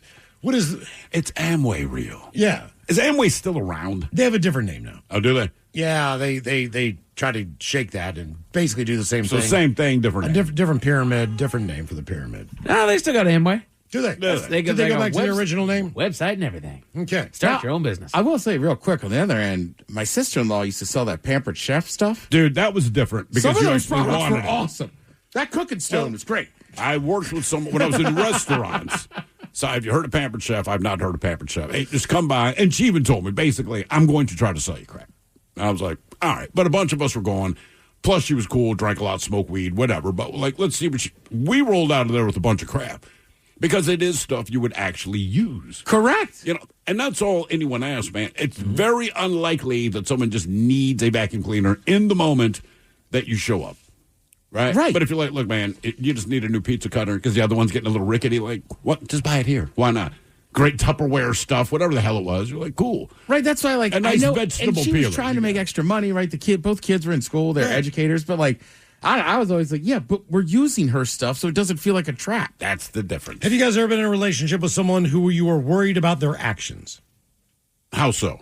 Well, if they would harm you or harm someone else, or being in one of those situations where there was just an element of the unknown where there bad things could have happened. For sure. And that's part of the reason I decided to break it off. And it turns out I was right. It did not hurt me. Almost hurt herself, but basically stalked me for like 4 months after that. And it was freaking, like, I would be at work, man, and I'm in the kitchen. And it's not like the crazy person says, hey, I'm badass crazy, and I want to find this guy. They just say, hey, is he working today? I really need to talk to him. So to do me a solid, to run, hey, so-and-so's here, just says they need to talk to you. And I'm like, oh, my God. And then your coworker realizes in that moment, like, I probably should not have done that, but I will go out to deal with her because if I didn't, she would stick around, but she was one of those people where she wouldn't just stick around and wait. She would stick around and make a scene. And it's just so exhausting when you kind of have to go out there and say, you go outside and just say, like, the only reason I'm talking to you is because I know what your response is going to be. And, like, this is getting old. And you really try to take the high road at first. But when someone's a lunatic, like, it doesn't work. Right. Right. And it, like I said, this went on for a while. Then something mildly tragic happened to her. I got wind of this, just did a quick cursory check on them. I did not hate them. I do not want them to die, but they put themselves in a position where you don't know if they're suicidal or if they're reckless, right? Correct. But it's kind of at that point. And even then, I was irritated, but like, all right, well, I'm going to check on this person. They weren't exactly suicidal, but I don't think they had a zest for life. It's probably the best way to put it. But eventually convinced this person to get some help. And that is the last time that I spoke with him. Because even months after that, I would get hey, have you heard from so-and-so? I'm like, I have not. And I don't want to. I wish the best for them. I do not know what the outcome of the treatment was. I do not know if they're alive or dead. I don't even know now. I haven't even Googled. I feel like if I were to Google somehow this person would just poof, show. Like they know you're Googling them. That's what I mean. It's like looking in the mirror and saying, Candyman, like, look, man, don't even ask me about this person because it was a stressful 4 months. I'm dating a chick. I'm at work, and this chick calls me at work. And I, generally speaking, with the exception of my kids, please don't call me at work. I'm at work, right? Anything can wait. But my girlfriend at the time was like, she is outside of my home across the street. And I'm like, oh, my God. Right? Yeah. But it was just constant, man. Like, my buddies at their jobs, like, she's around. She has nothing to do with any of our jobs. She has nothing to do with my current girlfriend. She had nothing to do with my buddies' girlfriends, but everyone would spot her. And it's not like she was subtle. I mean, like, apparently, as the one girlfriend put it, I'm like, well, where is she? She's like, she's across the street. And I'm like, is she at, like, a friend's house? She's like, and keep in mind, this is City Street parallel park, and these are all row homes. She's like, she's standing across the street staring at my place. I'm like, well, how long has she been there? She's like, it's been about 30 minutes. I'm like, have you said anything? She's like, I'm not dealing with that. There's something about that says death awaits you. So then, and I'm like, look, I'll handle it. And she's like, well, are you going to reach out to her? I'm like, I don't need to. She's stalking me. Right. I promise you, within the next 24 hours. You never addressed it? She just kind of went away? Or? I addressed several of those things with her about, like, look, if you got a problem with me or whatever's going on in your brain, then you need to come to me. You cannot involve other people. She never bothered my family, which was good, but I may have had a caveat on that. If I find out that you're around my family, like, things are going to be bad for you. But stay away from my friends. If you have an issue with me or whatever it is you need to talk about, then stalk me. And she did. But it's one of those, you realize it's endless.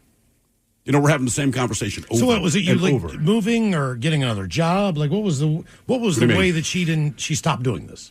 When I found out something mildly tragic had happened and got her to get treatment. Okay. So at that point, someone takes her away.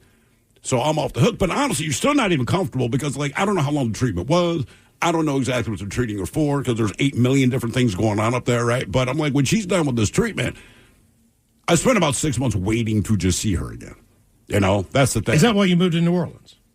That was part of the reason I moved to New Orleans, man. Okay, Honest I was going to ask. God, that is part of the reason. I got to go because that's a Terminator. That's a lot. Won't. The only thing you could do is kill this thing, and obviously I'm not going to kill anyone. So it's like, look.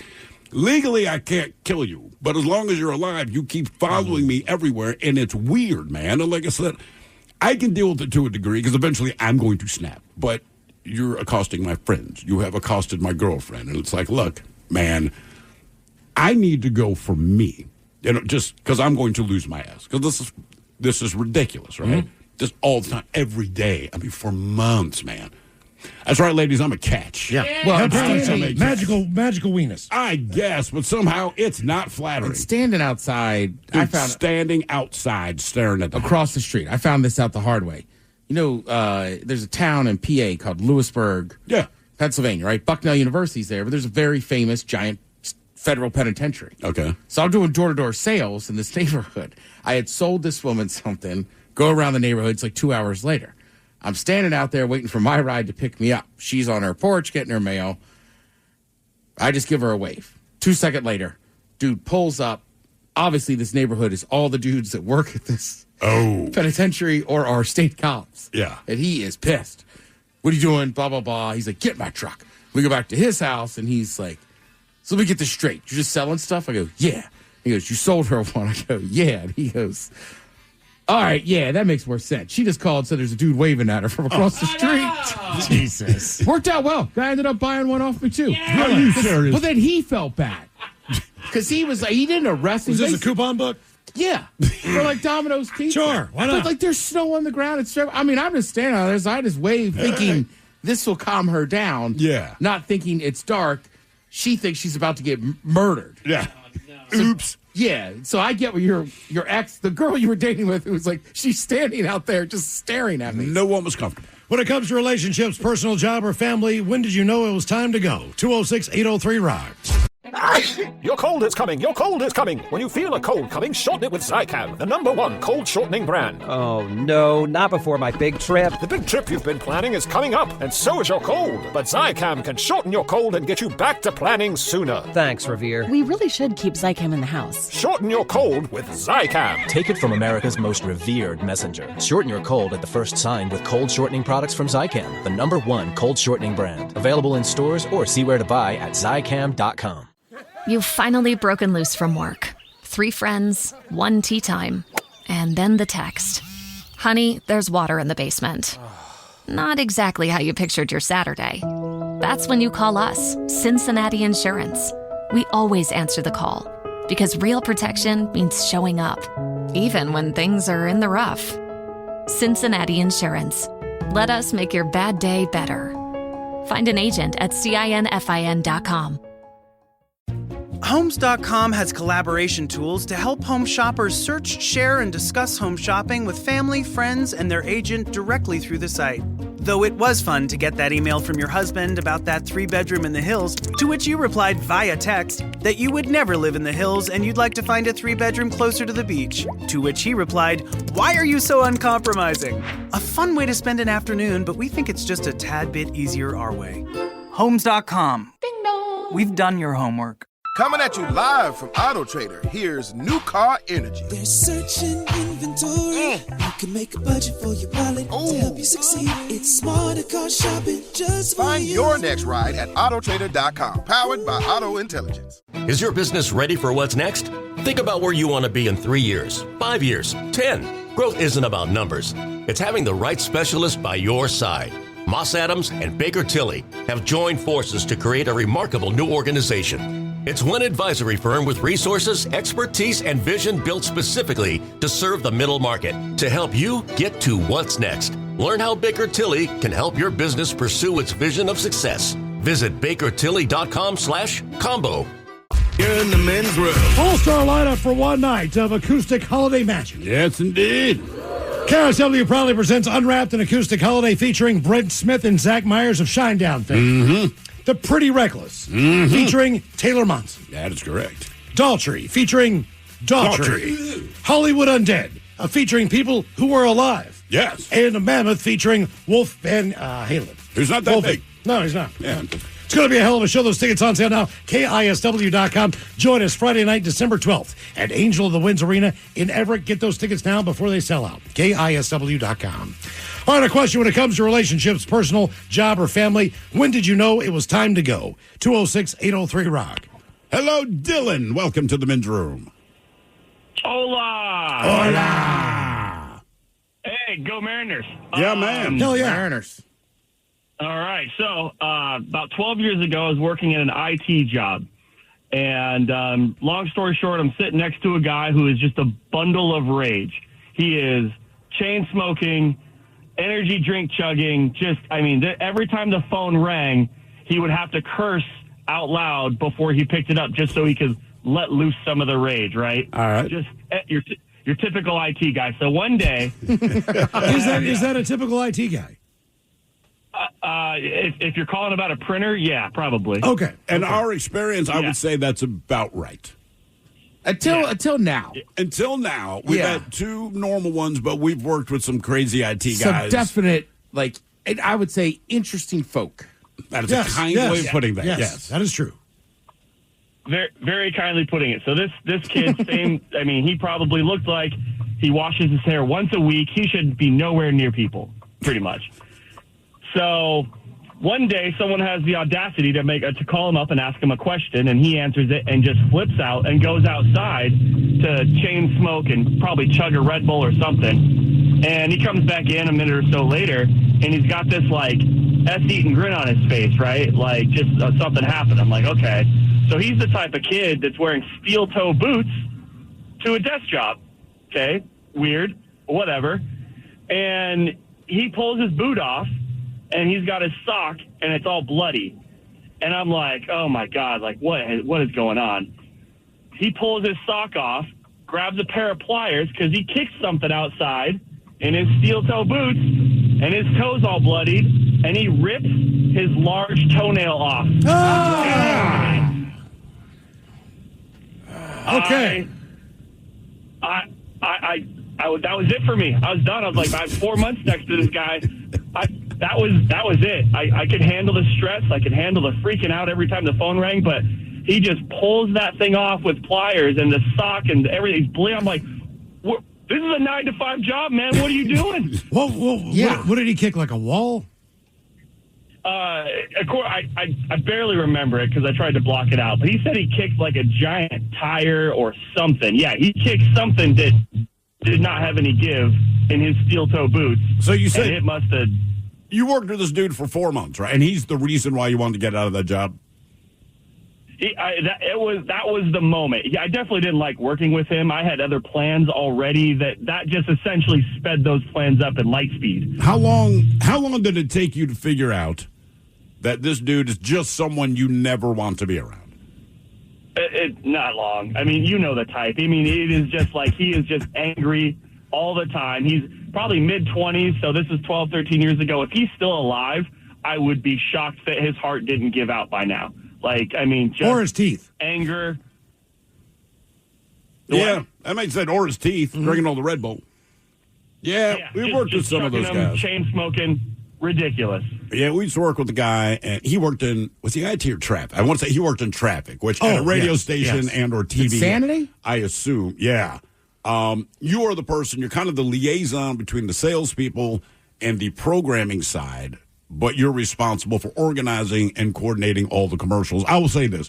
In the world of radio, that is the job I would want last. Right? So think about it this way. Friday at it's 5 o'clock, you're ready to get out of there. Mm-hmm. Someone will come in with a last-second order for a weekend thing going on. Because they've already paid for it. It'll be, 100 different commercials because the event didn't sell as well as they thought it would. Could be the Maryland State Fair, whatever the hell it was. Yeah. It's the last minute. And now he's got to go in and redo Friday night, Saturday, Sunday, and Monday. For like 5 different stations. And he's about ready to kill somebody at all times. And it's a night. I mean, the job sucks no matter. I will say our traffic department here is awesome. They are fantastic. Or if they're not fantastic, they hide it well. But they're not nearly as stressed as this dude in Baltimore. So we realized just watching him walk up and down the hall, he never yelled anything or anything like that, which is almost scarier, but you could see the rage inside of him. So when he walked down the hall, he always had his hands and fists. He never really had his head up. He had it down like you're muttering to yourself, when you're super angry and just need to walk away. But he did that all the time. So picture like the worst argument you've had with a significant other, and you don't want to carry it on anymore. You want to stop before they say something stupid. You ball up your fists and you mutter and go down like 24 hours a day. This guy was like this. So we pieced together like, hey, and we were being dead serious. If anyone's going to walk into this building and just open fire on everyone, it's going to be this guy. Now, we weren't even joking. We're like, this is that guy. So we made it a point to treat him so well all of the time because we just thought maybe he would spare us when he finally snaps, because we were like, look, it's not a question of if. Yeah. But the other problem was, I liked the guy. We got along fine, right? But I was still working a lot of the other shifts, too. Yeah. So there's a lot of quiet time in the studio when you're just running a board that you could talk to these people. And he would have some interesting stories, right? Like, I don't know how to describe it. Like, imagine a guy that's maybe is into metal, but you don't know. Yeah. And then he didn't strike me as a big drinker. No. But he loved playing pool. And every few months there'd be a dust up at whatever he was playing pool. The pool hall or something? Yeah. So me and our other buddy, awesome, super nice black dude. Frank. No. Aaron? He's different, same kind of he worked with us. Ryan the Lion. Oh, Ryan. Yeah. God, he was awesome. Yeah. Yeah, Ryan the Lion was super cool. He was real cool. But we'd have those conversations, and then this guy would leave, and he would just look at me and go, like, brother, he's close to the edge. I'm like, God damn it, stop saying it. And he's like, well, he likes us. We're fine. I'm like, stop saying it. And it's like, yeah, man, it could be bad. Oh, that's what I'm saying. It's not like we all got together and said, this is what's going to happen. Everyone had separate conversations about Vinsanity, but we all came to the conclusion, like, he going to kill somebody. Well, if he comes in, it's time for you to get out of the building. Yeah. Well, his name was Vince, and at the time, Vince Carter's nickname was Vinsanity. Vinsanity, right. I don't think he ever picked up while we were calling him Vinsanity. We thought he was insane. No, I don't think he did either. I thought he was taking it like, oh, that's cool. And it's like, also, no. he was a bigger guy. He was tall. He was probably like 6'3". He was tall. If you're going to describe what, quote unquote, This is how bad. If you're going to describe, quote unquote, what a lone wolf looks like, it looked like that guy. He did. Jet black like that's every what I'm day, saying. without like, a doubt. And he never seemed super angry, but he never seemed happy at all. No, definitely not. Maybe not angry, but certainly not happy. And they clearly piled off work on this poor bastard all. And that's the thing. And I talked, there were two other ladies that worked in the traffic department. They were very sweet, very cool. One of them I kind of got close to, and I'm like, hey, man, why do you guys keep passing this stuff on to Vince? Like, he's going to kill everybody. And she's like, look, I know, but the way that they send these things down here, it just ends up on his desk. I'm like, you can't pick up the slack. She's like, look, we do what we can, but we know he's on the edge all the time, and no one knows why. He's just that guy, right? He's just he's born on the edge, and he's going to stay there. And I'm like, seriously, man, like, I'm not worried about him. I'm worried about me getting like 18 bullets in my body because something went wrong, you know? Yeah. And like, seriously, guys, please pick up some slack. I know your job sucks, but really, if you could do anything, because I'm scared of this man. She's terrified. But they knew. Yeah. They were like, oh, yeah, because they shared their own little cubicle area. There's three of them. You know, like, so they heard a little more of what he was bitching about. And he's basically bitching about the job. They're like, but, you know, everyone bitches about the job. It's just different when it's like, and I'm going to kill the, right? Everyone bitches about the job. I don't care what the job is, but he did it different. And when he raged about the Ravens, it was spooky. I know. Because he didn't even look like a sports fan, Mike. No. So imagine all of a sudden he's like real angry at the football team. You're like, okay. You almost wanted to reach out to the Ravens and say, hey, guys, seriously, like, win a game for your safety. Yeah. If you hear this guy yell, run the ball, run the goddamn ball. Just trust the signs. Right. There's one fan to listen to, it's him. And I don't know how, but he might have a weapon on him. He is not okay. So at the same point in time, this is a little bit nice before, guy, though, man. I love him. Little bit before And if you're Vince went streaming, there. hey, man, we love you, brother. Yeah. So we used to broadcast live at the State Fair. So I was on at night from 7 till midnight, whatever the deal is. And it was like 5 nights a week. And the State Fair was like 2 weeks. So you're out there for 2 weeks broadcasting your show live. The guy in front of me, who worked in the afternoons, I've told this story before, but he ended up, we're like a week into the fair. It's a Friday night, and he signs this woman's breast because she comes up to the booth. I'm not there yet. I'm not on the air. And he signs it with a Sharpie. All right? Unbeknownst to Johnny, her husband, boyfriend, whatever, is also at the State Fair. Now, apparently she had them out. It wasn't like she lifted up her shirt or anything. It was just kind of what she was wearing. And he signed them. And I'm standing there at the table. And this guy comes up to me. He goes, are you Johnny such and such? And I'm like, no, I'm Miles. Nice to meet you. You know, hey, we got this, chance for you to sign up. We got this, free this. stickers. Yeah, we got the sticker. We want a pen. What do you need here? And he's like, if you see him, you let him know I'm going to kill him. and he lifted up his shirt, all right? And he's packing heat. And do you have any idea what this is about at the time? No. No. And so, okay, but so there's game. Now, I can almost guarantee you it is not legal. No. In Maryland to have a But this concealed. is also North Baltimore. This is Timonium. So it's not Timonium. It's not out of the question, all right? Hey, hon, But he's dead. But he's standing over by like one of those games where you throw a dart into a star and he's standing there. And he's just waiting for Johnny. And I don't know where Johnny is. I know Johnny is with his girlfriend somewhere in the fairgrounds. Are you trying to figure out how you're going to wave Johnny away from there as he's on approach? He did not know what Johnny looked like. His girlfriend did, but his girlfriend is still with him. Like, come on, let's go. So she knew that her boyfriend was losing his mind. Oh, yeah, completely. Okay. So then, all right, so he's still there for an hour and a half. The problem is Johnny still has his stuff behind the table at the fair. So he still has his personal coming backpack. back. He's in the beer garden. He's having some fun. Yes, he's riding rides. He's doing his thing with his girlfriend. At the fair. His backpack's behind me. I know he is here. So is this guy. So is the Grim Reaper. Right. Yeah.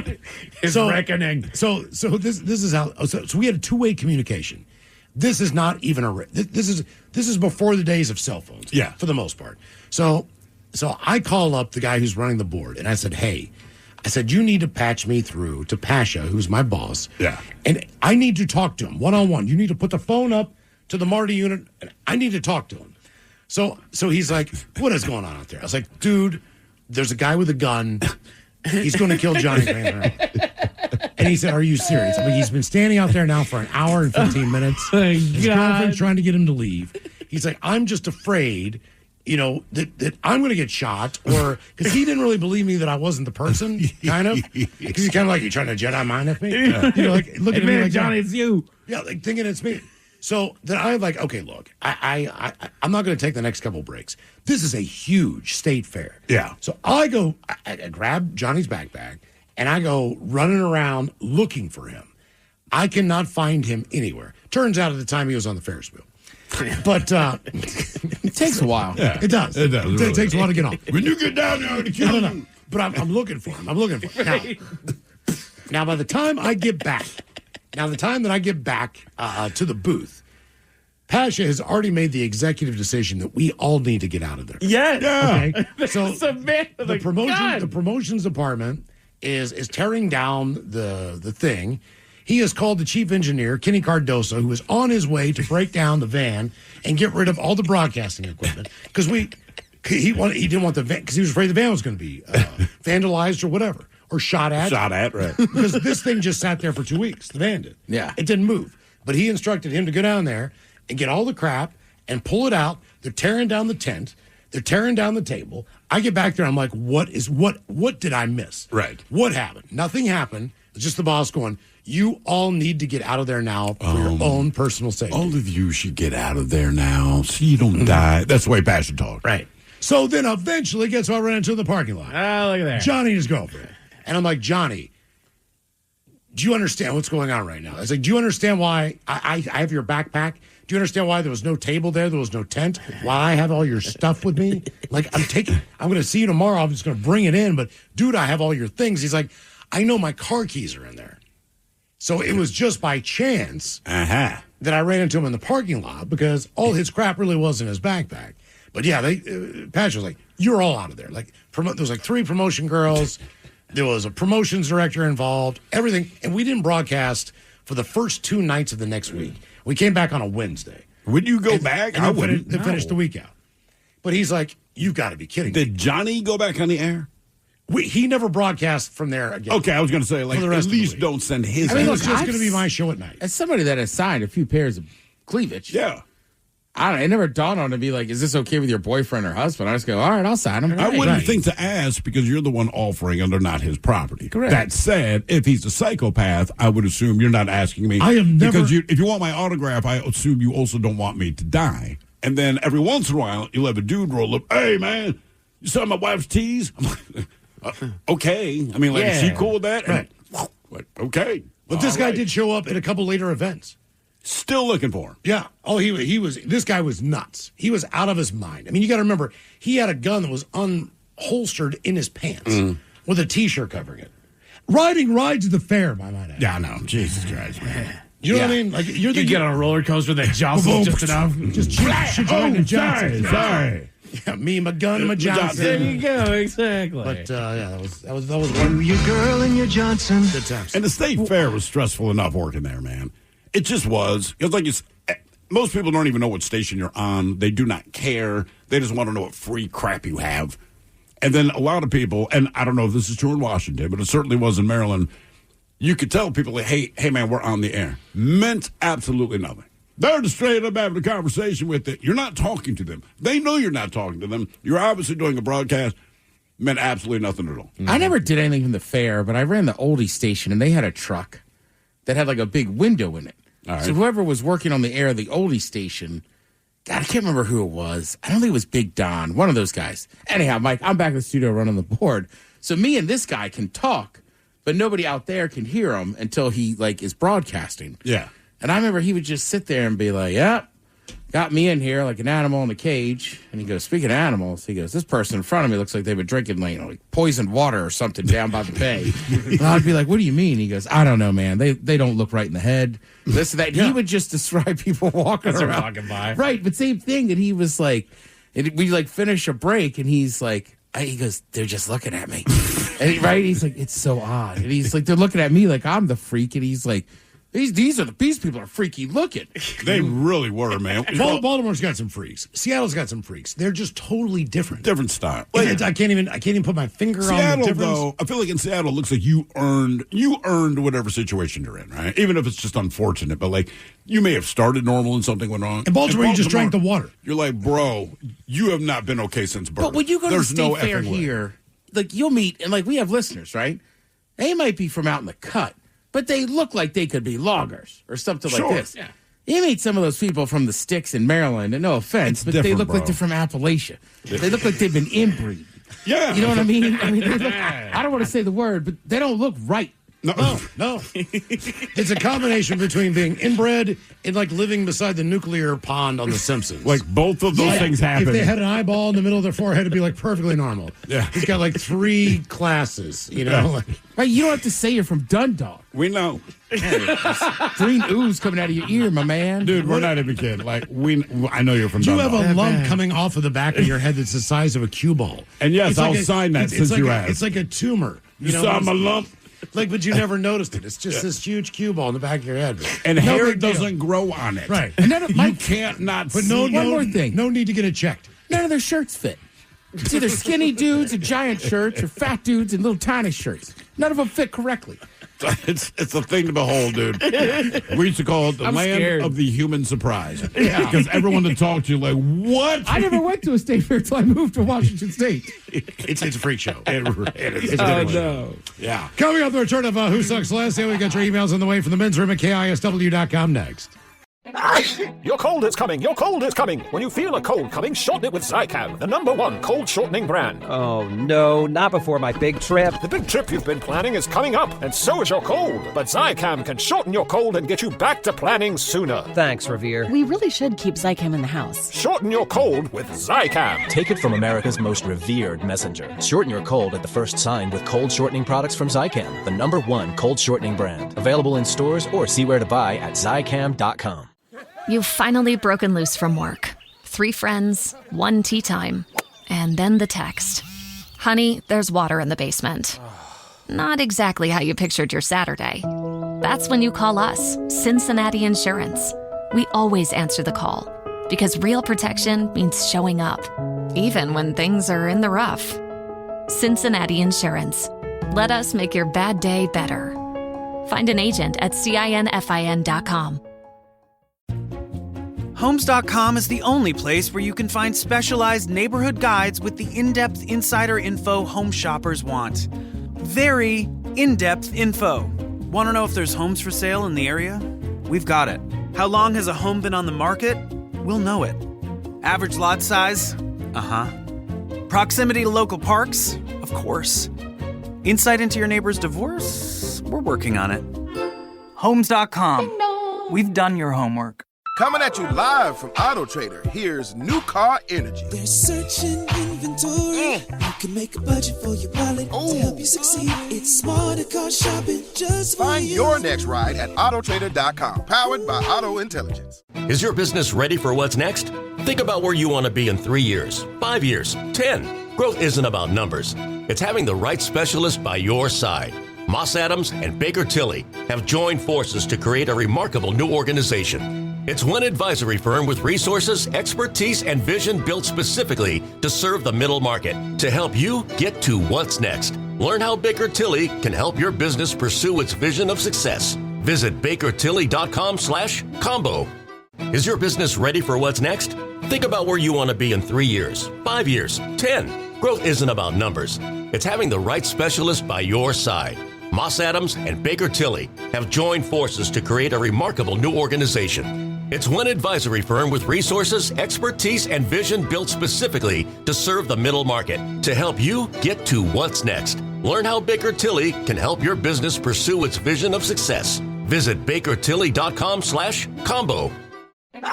Your cold is coming. Your cold is coming. When you feel a cold coming, shorten it with Zicam, the #1 cold shortening brand. Oh, no, not before my big trip. The big trip you've been planning is coming up, and so is your cold. But Zicam can shorten your cold and get you back to planning sooner. Thanks, Revere. We really should keep Zicam in the house. Shorten your cold with Zicam. Take it from America's most revered messenger. Shorten your cold at the first sign with cold shortening products from Zicam, the #1 cold shortening brand. Available in stores or see where to buy at Zicam.com.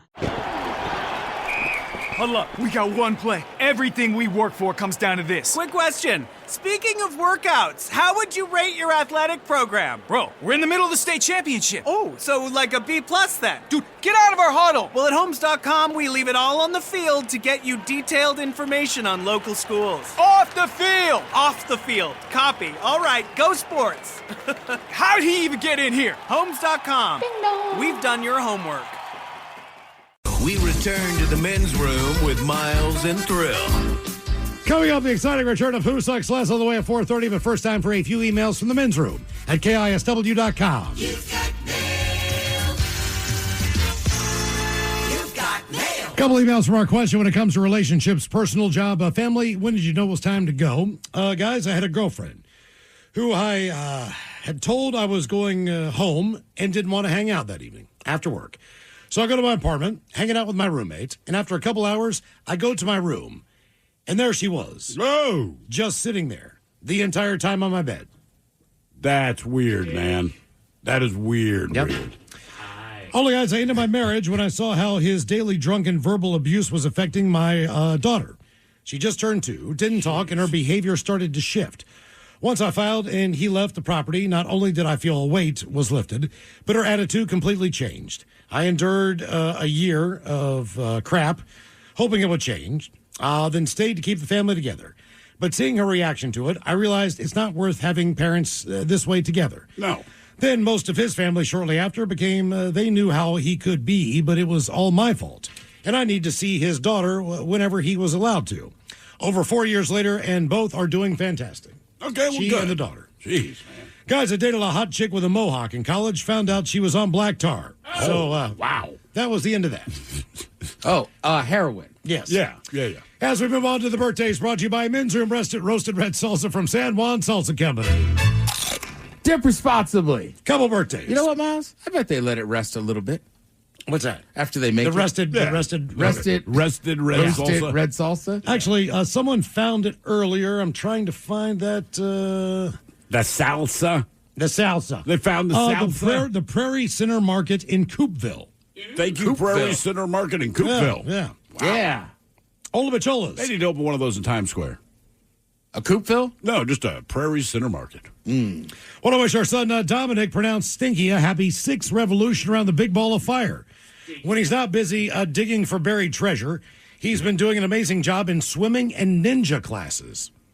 Wow. I didn't know you could offer that. Can he get the longest fart you have, followed by a smell it, and Mickey and Goofy talking about what he can look forward to now that he's turning 6. Lots of love from Mommy and from Daddy.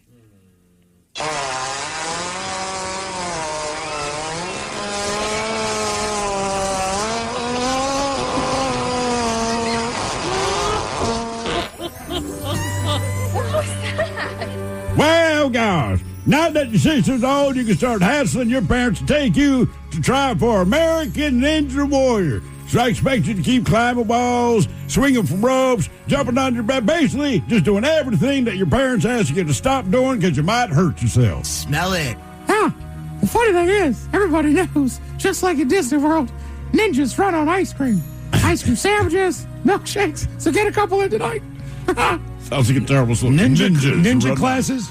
Yeah, American Ninja Warrior style. Oh, is that a real thing?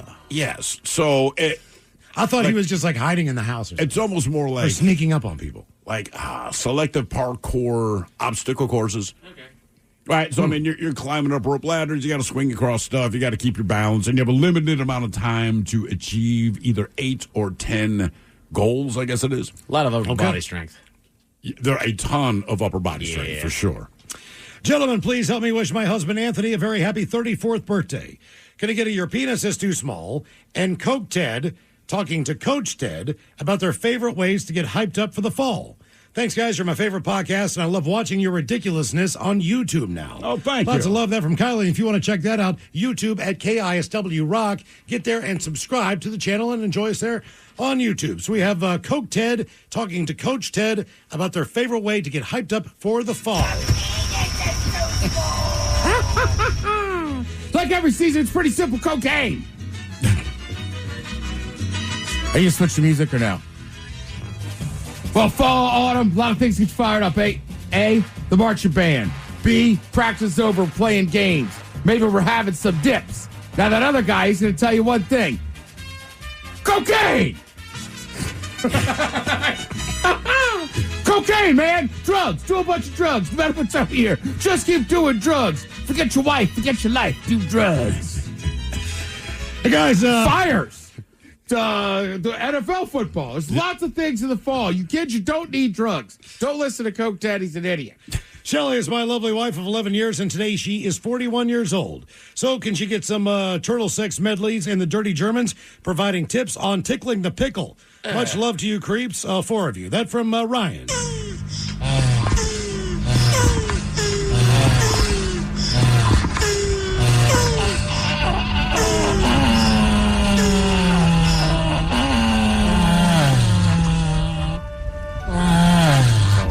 Yeah, if you effectively want to do some pickle tickling, I would just say, put your pickle where Shelly is smelly.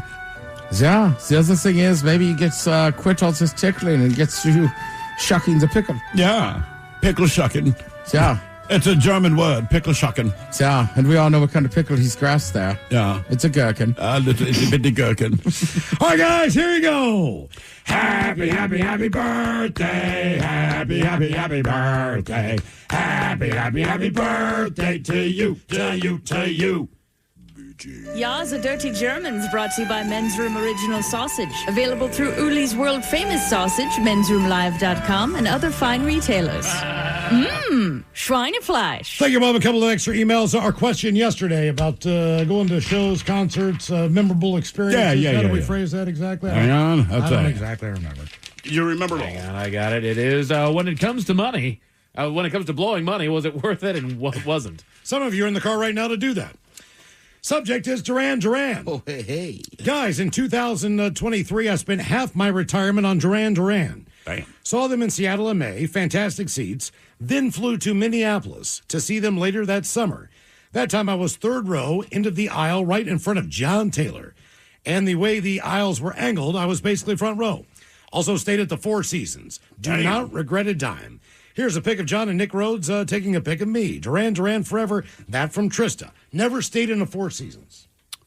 I've never done that. No, I have not. Don't they have other versions of Four Seasons, though? Or the... I don't, like, 3 seasons? No, I don't know. That one you stayed at in San Diego, that one on the beach, that might be, like, part of their portfolio.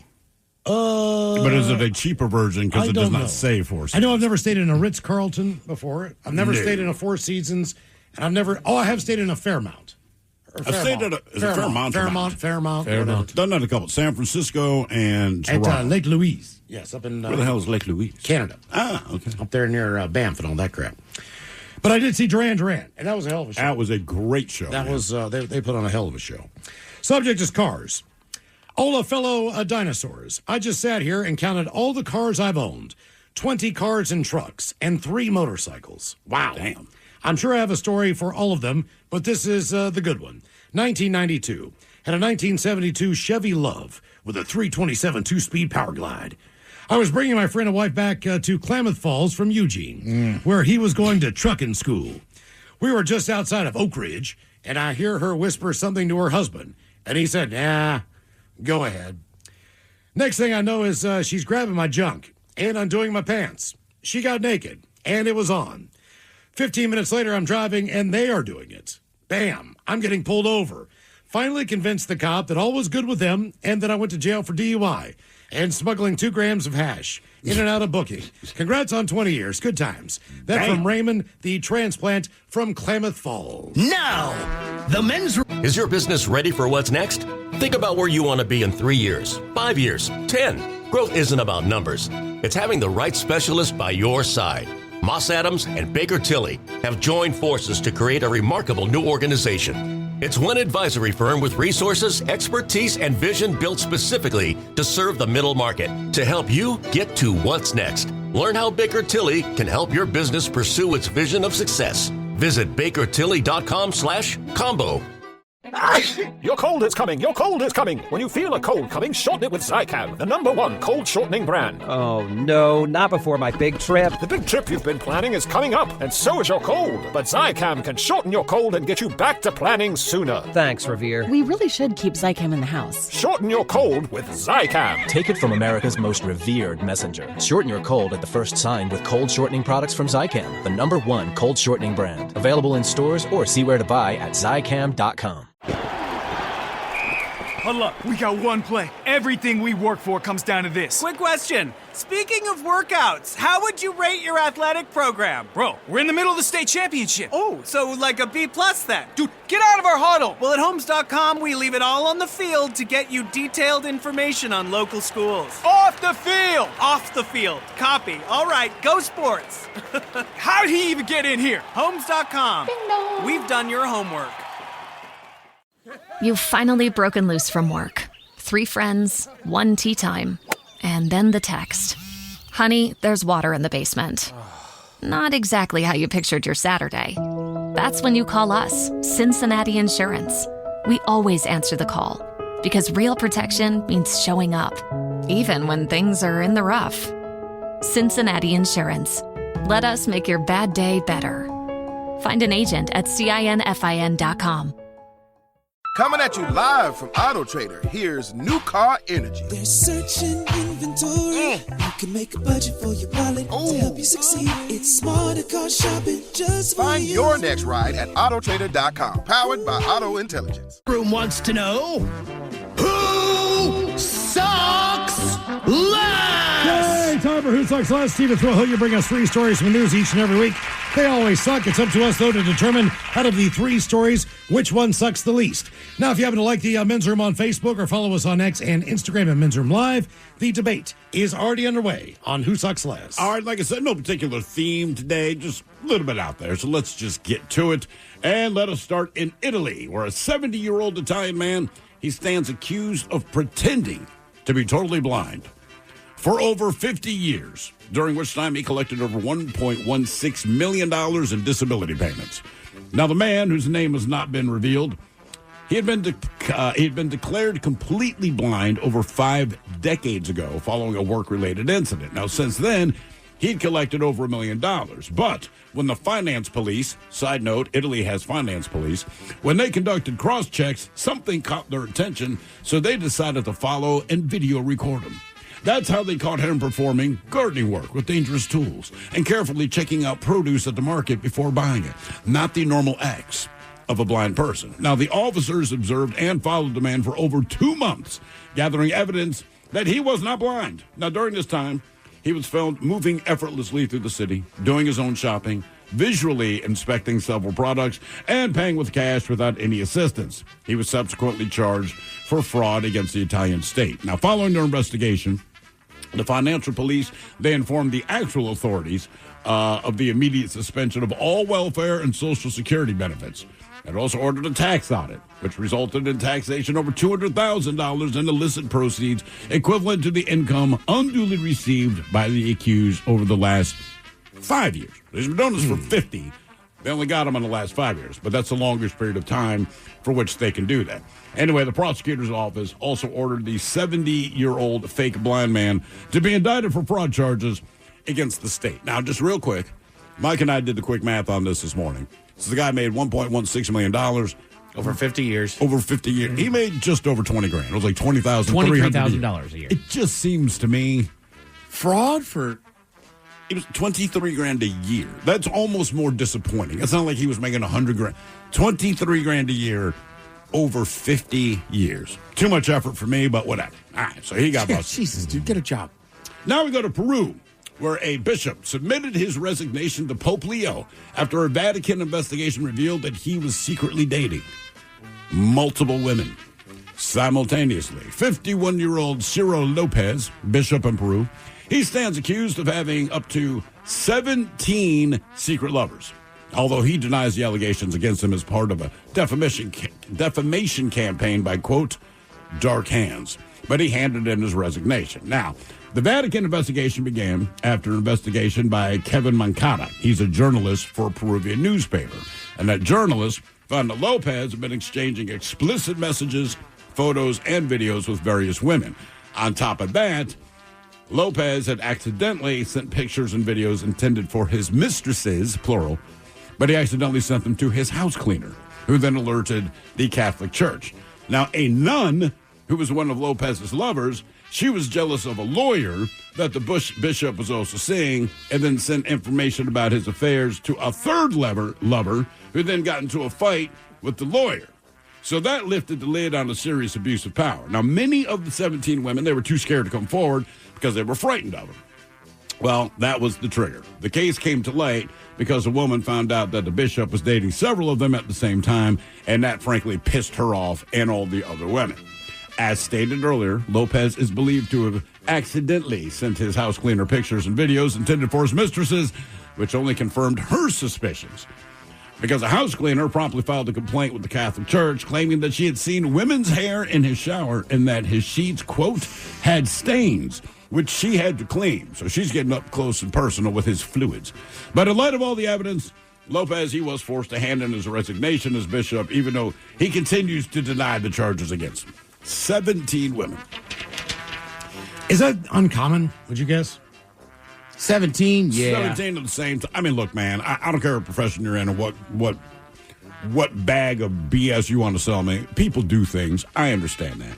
He got busted because he had 17 of them at once. Does this guy have no scruples? I'm going to guess not. Just like anything will do? Anything will do. And like I said, he had them all separate, so they weren't really aware of each other. And then when the lid got blown off of it, all these women got pissed off at him, and that's when it all came crashing down around him. And now 17's a lot. That is a lot. It's just a lot to keep going. And so if you are a bishop, you're not supposed to be with women in general. I don't know. I mean, I know a priest, no. Once you're below that, so a bishop or something, I really don't know. But either way, you're not supposed to be with 17 of them at once. Bishop's just a higher ranking priest. Oh, is he higher? Oh, yeah, that makes sense. Because you're like the bishop of an archdiocese. Correct. So, yeah, chances are, I would think in the Catholic religion, you're probably not married, and I believe you take a vow of celibacy. I believe they even call it that. So it says whether a bishop can be with women or not depends on the denomination. Okay. Catholics. Well, he reported to the Pope, so he's got to be Catholic. In the Roman Catholic and Eastern Orthodox churches, bishops must be unmarried men or widowers. Okay. So they could be married before. He was not married. Okay. So we'll give him that. Still no bishop around. Now, yeah, no, okay. I kept thinking the same thing. What's my bishop joke? All right, now we go to England. We're 32-year-old. Yeah. They do require them to be celibate even if they are with a wife. Mm-hmm. Oh, come on. So that's the knock. That happens all on its own. Okay. Just give them the first 5 years, and then that'll happen. Come on. All right, now we go to England. We're 32-year-old Michael Jones. He has what they call attachment issues. He had a secret moonlight rendezvous on the cycle track with a specific woman despite being banned from seeing her. So Jones had previously assaulted the 6-year-old with whom he shared a mother and son type of relationships. Keep that part in mind. But according to the court there, they heard that he met up with her on 3 occasions during the summer, including breastfeeding from her, putting him in breach of a restraining order. Now, prosecutor Amy Edwards said the woman saw Jones on a cycle path. He looked tired, so she left him a bottle of water. Then they messaged each other on Facebook afterwards, and they met in the park back in July. Now, the woman said she wanted to tell Jones that their relationship was over and for him to stop contacting her. She said it was a mother-son type of relationship, whereas he classified her as his caregiver. So Ms. Edwards said the defendant told her he had a hatred towards women and an odd fascination with women's breasts. Days later, they met on the cycle track again. They kissed consensually, and she allowed him to keep in mind, she's 6 years old, and he's a 32-year-old man. She allowed him to breastfeed for 10 minutes. Well, there's not going to be anything there. Look, man, right. You're not breastfeeding. I've never breastfed for my wife, but I've hovered over those bad boys. You know what I'm saying? So anyway, as she says, breastfed for 10 minutes on a cycle track. He told her he spoke to women of her age as a way of getting back at his mother. Now, the woman later says she knew it was strange behavior, but it had been a part of the relationship. A little bit later, Jones rang the woman to say that he was starving and asked her to come to his apartment. But when she did, he would not initially let her leave. Now, when she did leave, she left the area for a little time to stay with a friend because she was afraid of what might happen next. A couple of weeks after that, Jones told his probation worker about the secret meetings in concealed locations. Anyway, probation officer told the cops, and in a statement, the 6-year-old woman said her health had worsened due to the stress of the ordeal. I mean, the issue is, though, she kept consensually meeting up with him. She did. But in theory, legally, if they say you can't, you're not supposed to. Yeah. I mean, right. Like I said, man, these are weird today. But that's what we got. I'm taking the guy in the UK. Sucks the least? Sucks the least. Actually, sucks the most. But there's a on no the star. contact order. Hey, Homelander wants a little milk. You let Homelander get a little milk. Damn it. Yeah. That's exactly who I thought of too, Ted. That's the first thing He's I got think to of. find a new woman because that woman's dead. Or she's just completely disfigured from that explosion. Yeah. Hey, either way, the whole thing is strange. I don't know. The bishop, that's just too many women. Well, Ted, I think the Italian guy sucks the most. And then the guy who faked the blindness for 50 because it was 50 years and over $1 million in disabilities that could have gone to people who could have used Actually that. have disabilities. Yeah, did not, and they went to him. So Mike he and was I- milking the system I for a credit number him, of though, years. for taking such a small amount over time. Nobody really noticed. I think that Mike and I agreed earlier. We both think that the bishop sucks the least. Yeah. Only because this is a problem Oh, yeah, he has created exactly. for himself. He did not break any laws. Nope. And he checked himself out. That's all. He backed away nope, You got a problem with 17 angry women. Have fun with that. Yeah, you kind of created that. Yeah. Okay, coming up, it's a 5:08. We'll drink and toast with a shot of the day. You are listening to The Men's Room. 99.9 KISW. The Men's Room returns with Miles and Thrill. All right, coming up at 5:08. We'll drink and toast with a shot of the day. And we do have your headlines on the way at 5:50. But first, quick check in with Mike Hawk and some of the stories and headlines he is not working on. Well, thank you, Miles. Some employers are turning toward offering down payment assistance to help their employees move closer to work. Why don't you just give them a raise? No. I mean, whatever, man. That'd be stupid. If you got the money to do one, They you got don't money need more to do money. the other. They need more help. They need more dependency on their job. We need you to be closer. That's right. Because everybody wants to move closer to work.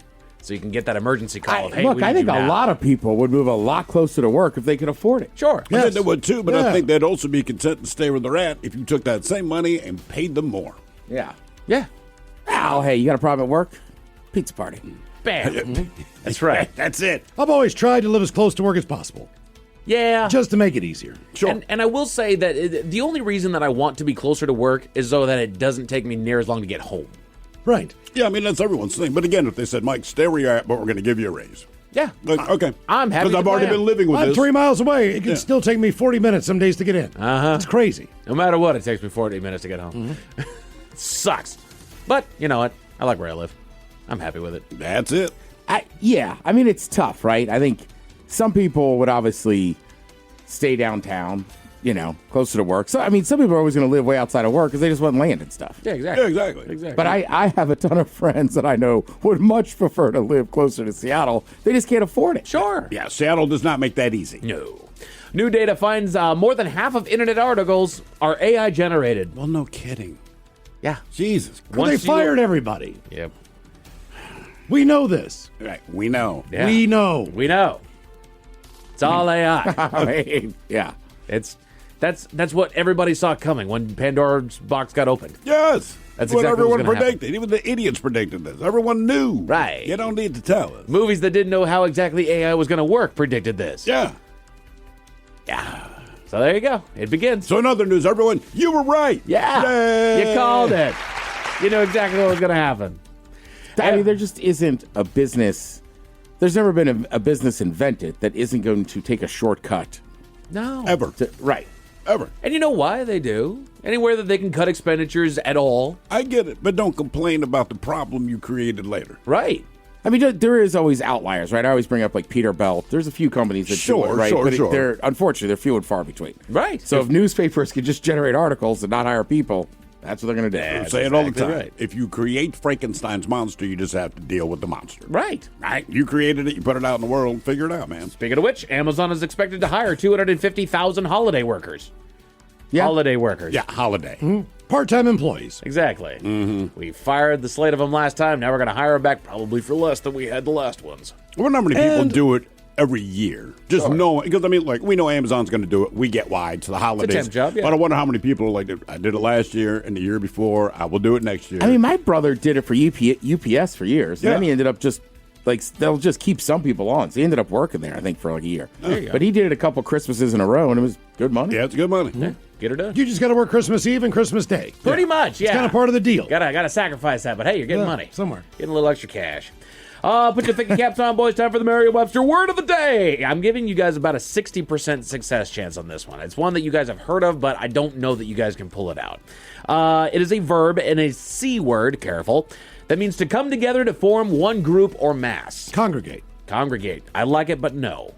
It's not congregate. It is not congregate. Say it again. It's a C word. To do this is to come together to form one group or mass. Congeal? Congeal, I like it, but no, it is not. The word is coalesce.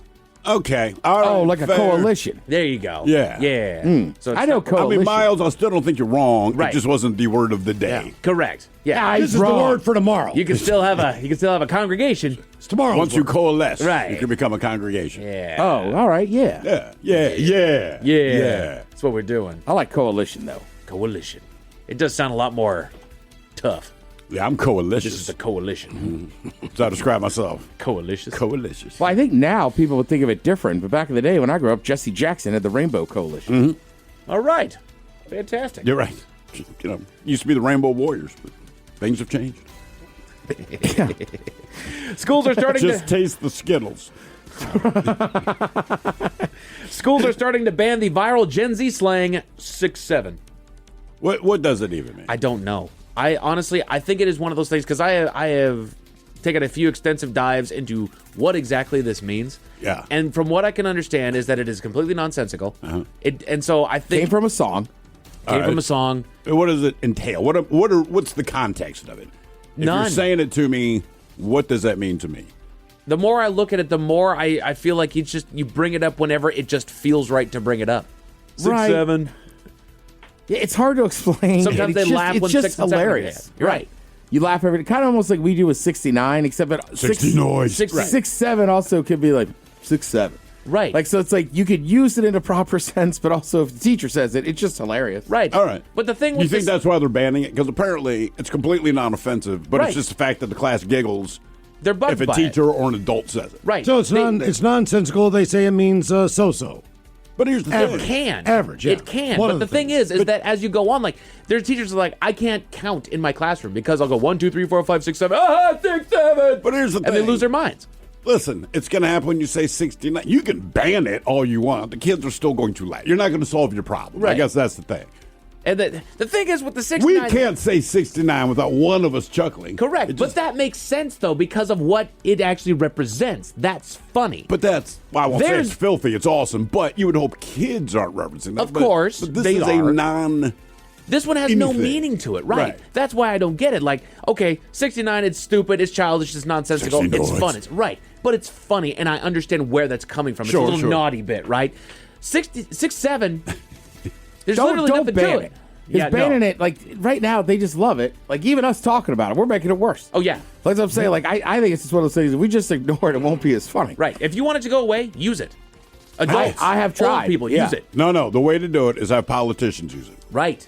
Once it gets to the federal level, it is Right. not cool. Right. Federal employees, if you can start working for us finally, start 6'7". using 6'7" all the damn time. It'll I want the disappear. president to get up there and say, Done. So 6'7" instead of good enough for government work. Exactly. Exactly. What are Which you gonna, is just so-so. What are you going to do about this subject? 6'7". Done. Of course, you know what? He's such a internet culture icon at this point. Like, they would probably love it. So, no, he can't do it. Have, like, Nancy Pelosi do it. It's just cut, like, right, if our CEO sent, and it's like, we had too many 6-7 days, like, all right. Jump the shark. Oh, God. Make the old people do it. They'll love it. No, it'll make it go away. Ted, what day is it? Oh, Mike. It is Wednesday. Well done. Yeah, I got you, bud. It's also National Mushroom Day. I have no list for it. I'm just going to say it's National Mushroom Day. Ooh. That reminds me. I'll tell you something later off air. I had mushrooms found in my... it. Good. Oh, yeah. Okay.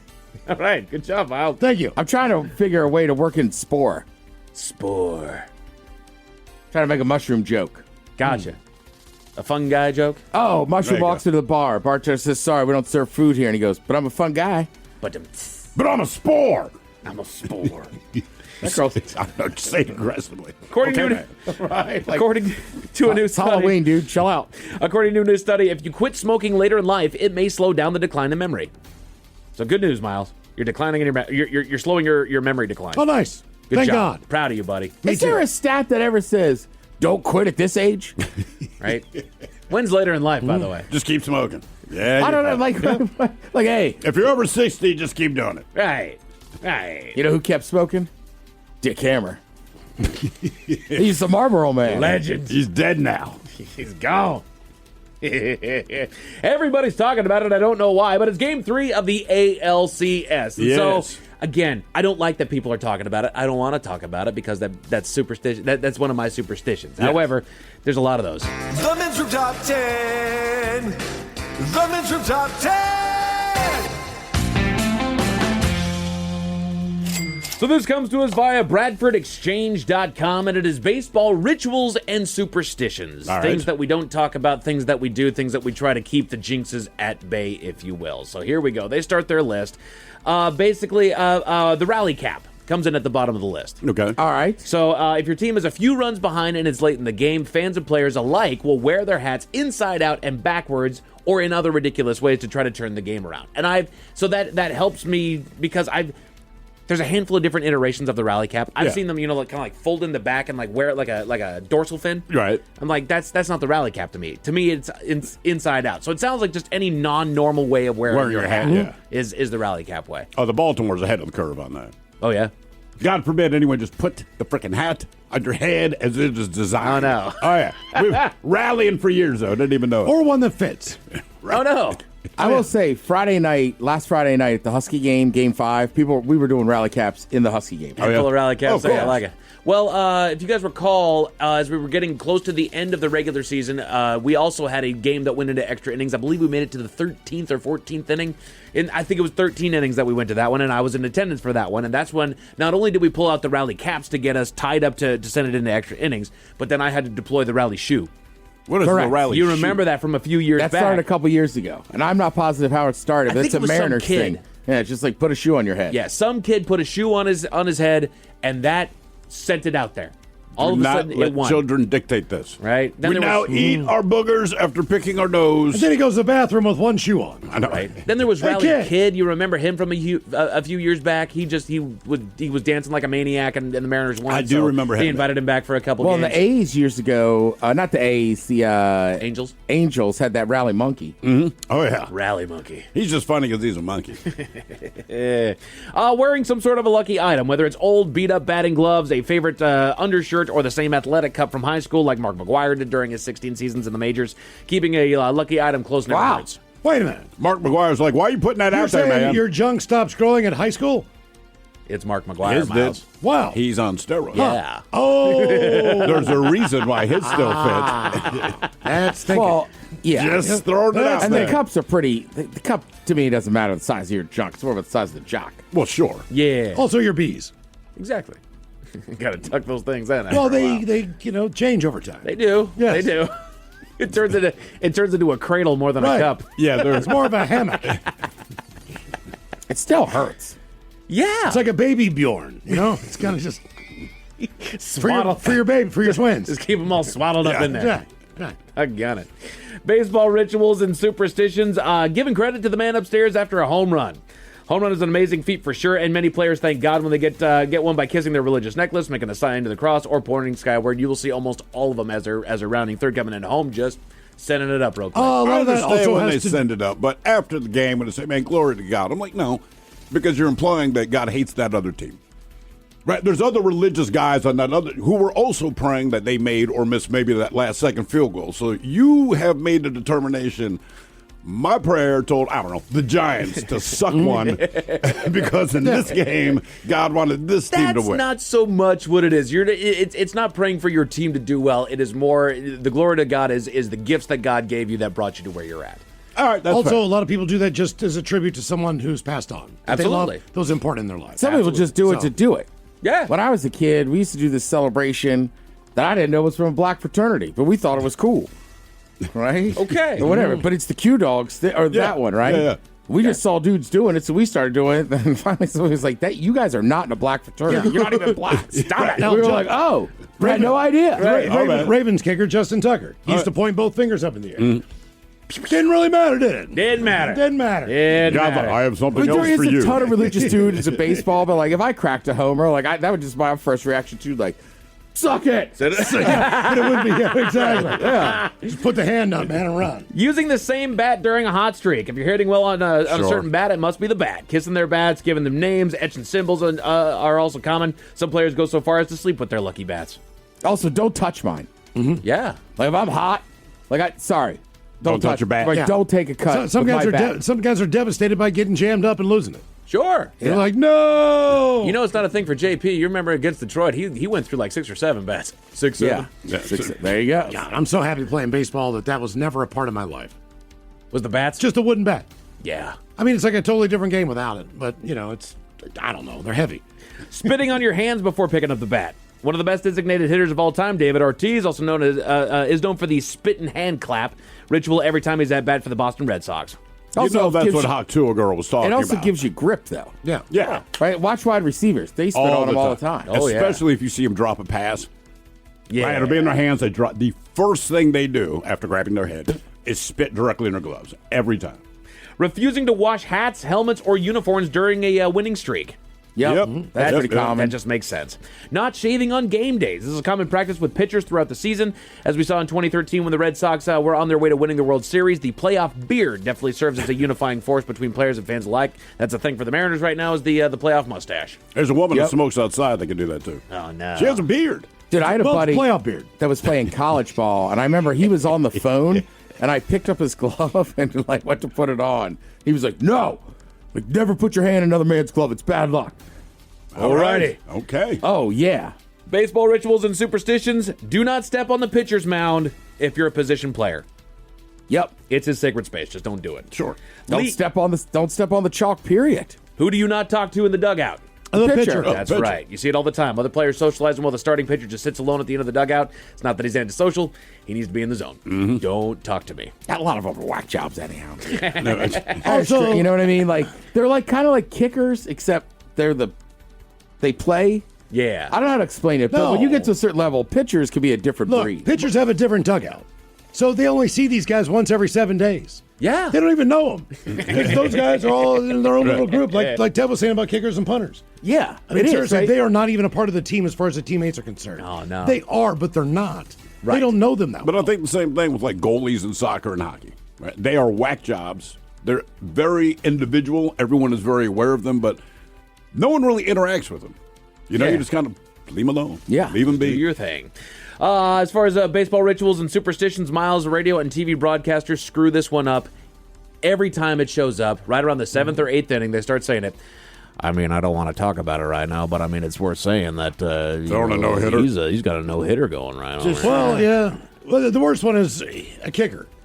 He hasn't missed within 40 yards all year. Jesus criminy. There it is. Right. Whoa. Oh, my God. Whoa. How did that happen? It happened But I because also of you. think they say it all the time. You only notice it when it happens, and it's like, he jinxed up. Right.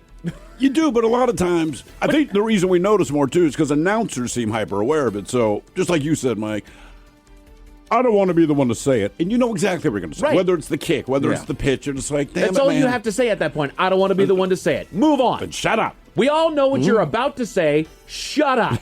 And that's what we get on. Like, no matter what we get on them about it, whether it actually jinxes it or not, is part of the superstition. And it's a former player. Most of Yes! the time. Like, you know better. You know the You're rules. the color commentary guy. Shut up. God. Jesus. He's gone 8 straight innings. He just needs 3 outs, and then he'll have this no-hitter. Done! And there's a blue for a second. Hey, Brady said that on Sunday's game. Well, it's the first time that Flowers has fumbled. I swear to God, 5 minutes later, he fumbled again. Oh, yeah. He fumbled again.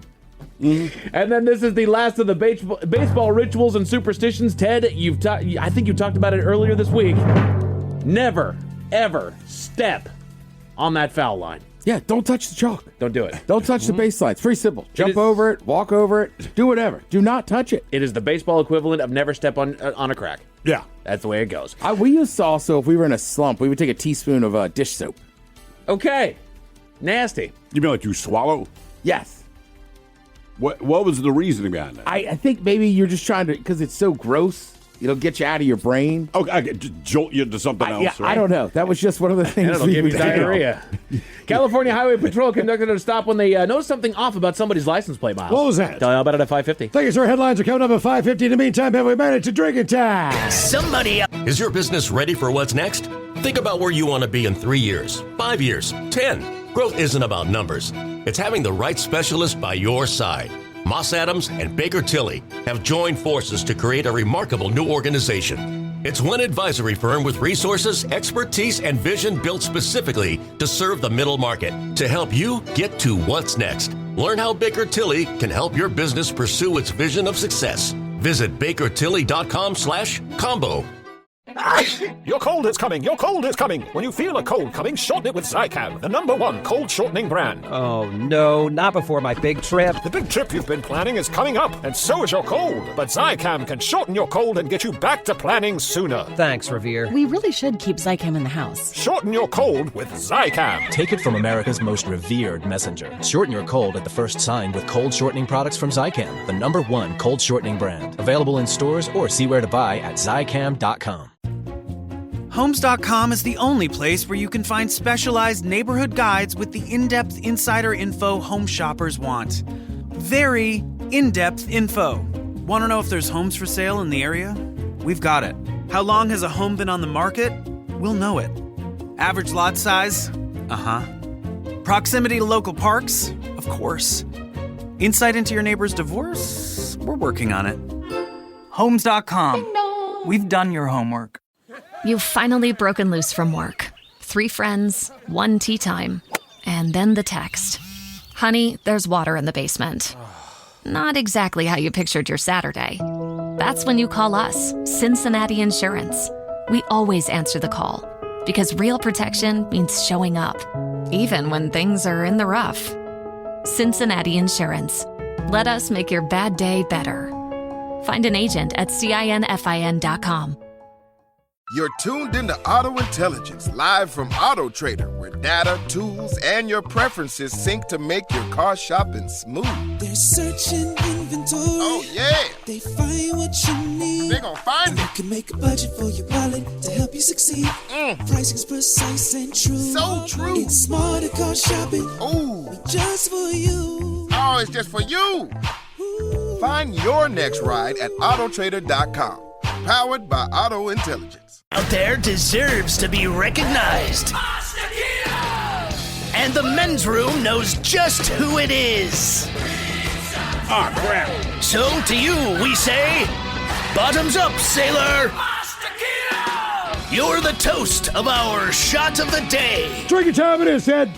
It is, Miles. Yes. And oftentimes when it comes to drinking time, it reminds me of that time we were at a barbecue. You guys thirsty? Yeah, and he said, Ted, it's drinking time. And I said, why is there an alligator there? I don't know. It's Yeah. weird. That guy brought it. Yeah. I'm glad you don't invite him to the party anymore. Well, that's the last time we did a show in South Carolina. Now to the drink desk and Steve at Thrill Hill to find out who we're toasting. Yes, indeed. I was waiting for you guys to get to me. Jesus. My bad. We're talking. Let's tell him the alligator story. Yeah, I understand, man. Today we toast attorney Michael Dauber of somewhere in Michigan. Dauber. Now, God, wasn't that Coach? Yes. Yeah, Dauber. All right. So he works as a defense attorney, and like any attorney, he will tell you you win some, you lose some. Well, he recently lost one when Judge Yasmin Pohl ruled against his client in the case. Now, our honoree, he was not physically present at the trial. He opted to join via Zoom. Anyway, after the judge issued her ruling against his client, Michael thought that the trial was over. After all, his screen went black. Well, whether the trial was over or not, the Zoom connection was not. So when Michael said, quote, "Thank you, Judge Pohl, you effing C-bomb," it turns out the judge and everyone else in the courtroom heard him. He has now been charged with criminal contempt. Oh, God. Oh, yeah. Just right. Look, he did what he did, but I mean, just chill out. You can't stay in the courtroom. I know. You can't do it. I know. That's all. It's a simple rule. Shut up. It ain't hard. So we pour this booze and we drink this booze because we think it's yummy. Yummy! So over the tongue and down the throat to party in our tummies. Down the hola, bichola! All right, it's going to get tested on the line for Profile This, 206-803-ROCK. Profile This is next. Is your business ready for what's next? Think about where you want to be in 3 years, 5 years, 10. Growth isn't about numbers. It's having the right specialist by your side. Moss Adams and Baker Tilly have joined forces to create a remarkable new organization. It's one advisory firm with resources, expertise, and vision built specifically to serve the middle market to help you get to what's next. Learn how Baker Tilly can help your business pursue its vision of success. Visit bakertilly.com/combo. Your cold is coming. Your cold is coming. When you feel a cold coming, shorten it with Zycam, the #1 cold shortening brand. Oh, no, not before my big trip. The big trip you've been planning is coming up, and so is your cold. But Zycam can shorten your cold and get you back to planning sooner. Thanks, Revere. We really should keep Zycam in the house. Shorten your cold with Zycam. Take it from America's most revered messenger. Shorten your cold at the first sign with cold shortening products from Zycam, the #1 cold shortening brand. Available in stores or see where to buy at Zycam.com. With a detailed agent directory you won't find anywhere else, Homes.com is the only place to find the in-depth info home shoppers want. Very in-depth info. Looking for a listing agent's contact info? We've got it. The agent with the most sales in your price range? Easy. Specialized agents with all the up-to-date info on your dream neighborhood? We'll know them. A Pisces who enjoys long walks on the beach? You've got other sites for that. Homes.com. We've done your homework. You've finally broken loose from work. 3 friends, 1 tea time, and then the text. Honey, there's water in the basement. Not exactly how you pictured your Saturday. That's when you call us, Cincinnati Insurance. We always answer the call, because real protection means showing up, even when things are in the rough. Cincinnati Insurance. Let us make your bad day better. Find an agent at CINFIN.com. You're tuned into Auto Intelligence, live from Auto Trader, where data, tools, and your preferences sync to make your car shopping smooth. They're searching inventory. Oh, yeah. They find what you need. They gon' find it. You can make a budget for your wallet to help you succeed. Pricing's precise and true. So true. It's smarter car shopping. Ooh. Just for you. Oh, it's just for you. Find your next ride at Autotrader.com. Powered by Auto Intelligence. With a detailed agent directory you won't find anywhere else, Homes.com is the only place to find the in-depth info home shoppers want. Very in-depth info. Looking for a listing agent's contact info? We've got it. The agent with the most sales in your price range? Easy. Specialized agents with all the up-to-date info on your dream neighborhood? We'll know them. A Pisces who enjoys long walks on the beach? You've got other sites for that. Homes.com. We've done your homework. Is your business ready for what's next? Think about where you want to be in 3 years, 5 years, 10. Growth isn't about numbers. It's having the right specialist by your side. Moss Adams and Baker Tilly have joined forces to create a remarkable new organization. It's one advisory firm with resources, expertise, and vision built specifically to serve the middle market to help you get to what's next. Learn how Baker Tilly can help your business pursue its vision of success. Visit bakertilly.com/combo. In the UEFA Champions League, every moment is a story. Paris Saint-Germain have won the Champions League. And every great story needs an audience. Feel every match. Mbappe in the middle. Every goal. Oh, would you believe this? From the best clubs. Real Madrid strike. And the biggest stars. Bukayo Saka scores. This is the world's best soccer. Momentous and iconic. The UEFA Champions League. Stream every match live exclusively on Paramount Plus. The Men's Room presents Profile This. this? And Stephen Throw, could you please tell everyone how Profile This is played? I sure can, Miles. It's a simple game where we share with you a real-life news story. Something that happened right here on planet Earth. Earth. And as you listen to the story, based on the stereotypes you believe to be true of people and the decisions that people make, we'll ask you what it is you think makes the story a story. Now, the Mariners are currently playing, which explains why no one called. Yeah. Because we are talking to ourselves. So with that in mind, we're going to play amongst ourselves, gentlemen. And today, you have your choice of 3 categories. We have Bite Me. In other words, what did someone find in their food? Animalize This, where you guess the animal responsible for causing the problem. And finally today, License to Spill, where you guess the substance responsible for creating the mess. Bite Me. Just eat it. You don't have to look at me when you say it, Montgomery. That seemed very personal. I didn't. Hey, Smith. Hey, bite me.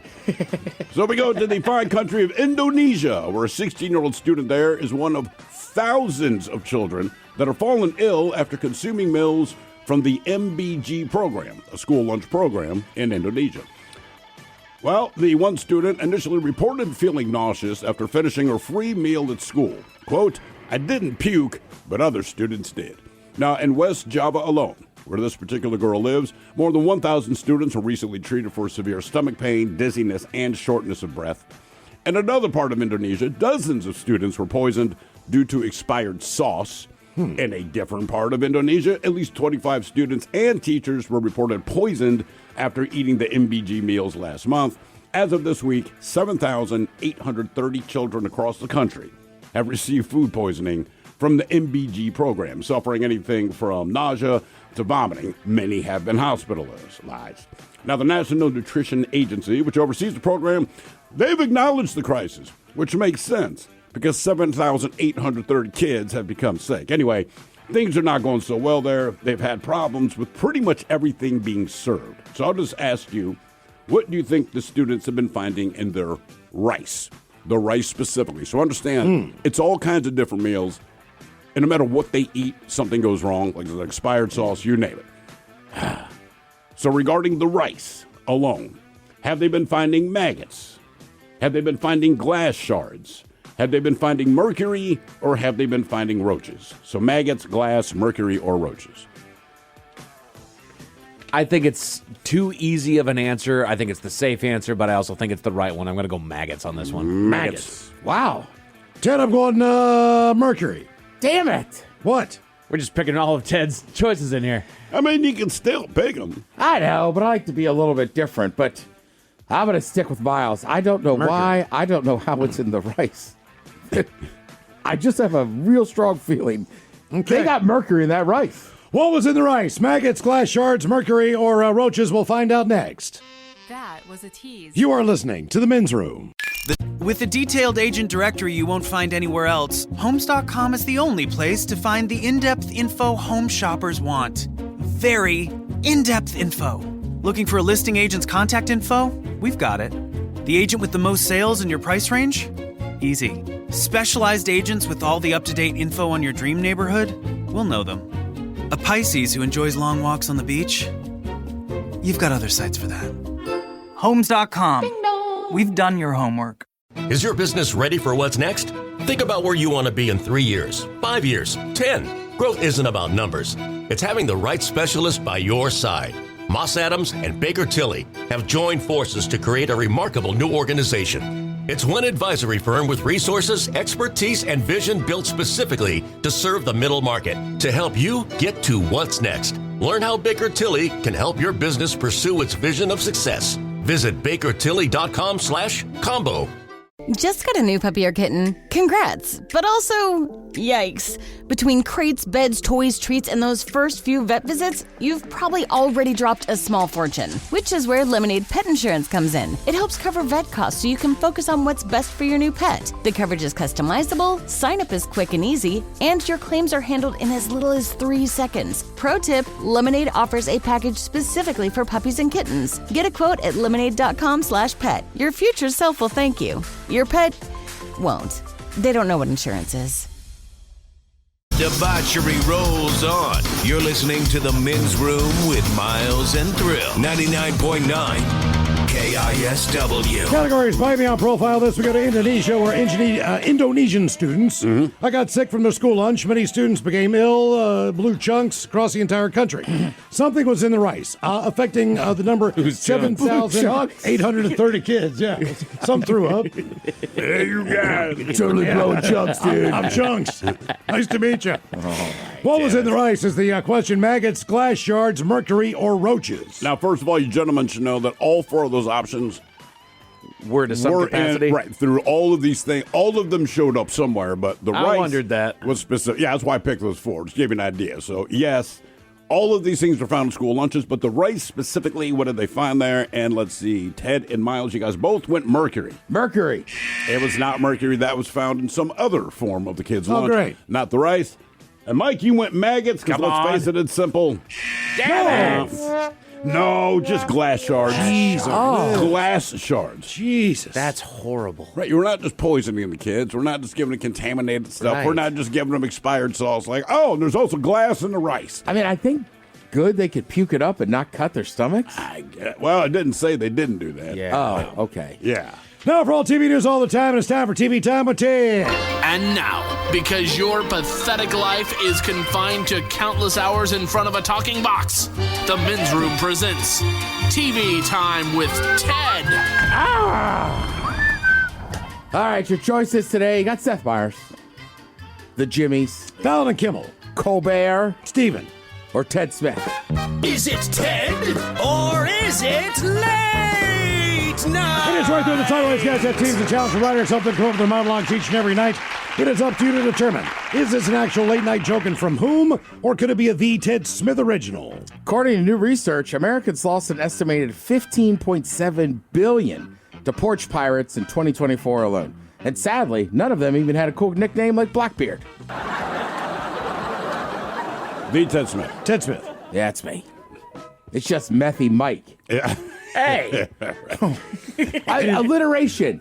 Got it. Alliteration, back to that. His girlfriend Wanda. Yeah, She's or- always the runner. Mike's the driver. Methy Matt. Wanda. It's always the chick that runs up. It's always the dude in the car when he watches Yeah, videos. right? Yeah. Well, they know how to drive, Miles. Damn. Arby's is releasing its new first-of-a-kind steak nuggets that they claim are an easy way to eat steaks with no knife needed or fork optional. Arby's has liberated us from the tyranny of utensils and finally free to eat our meat the way God intended in big saucy hunks with our bare hands hovering over a trash can in the dark. Colbert. That's Colbert. Arby's is releasing their new first-of-its-kind steak nuggets that they claim are an easy-to-eat way to have steaks with no knife needed and fork optional. Arby's has liberated us from the tyranny of utensils. We are finally free to eat our meat as God intended, in big saucy hunks with our bare hands hovering over a trash can in the dark. No excuse not to hit your protein goals now, boys. There you go. Steak nuggets. Well, it's like, jerky bites, but just actual steak. I like the little, we buy those little nuggets They're good, that are man. like the jerky Yeah. bag. Arby's, I'm in, dude. Now you can sell them. Get after it. Katy Perry, the pop music superstar, was seen kissing former Canadian Prime Minister Justin Trudeau. They were making out openly. Trudeau is seen shirtless wearing jeans, which is an outfit from the RFK Jr. collection.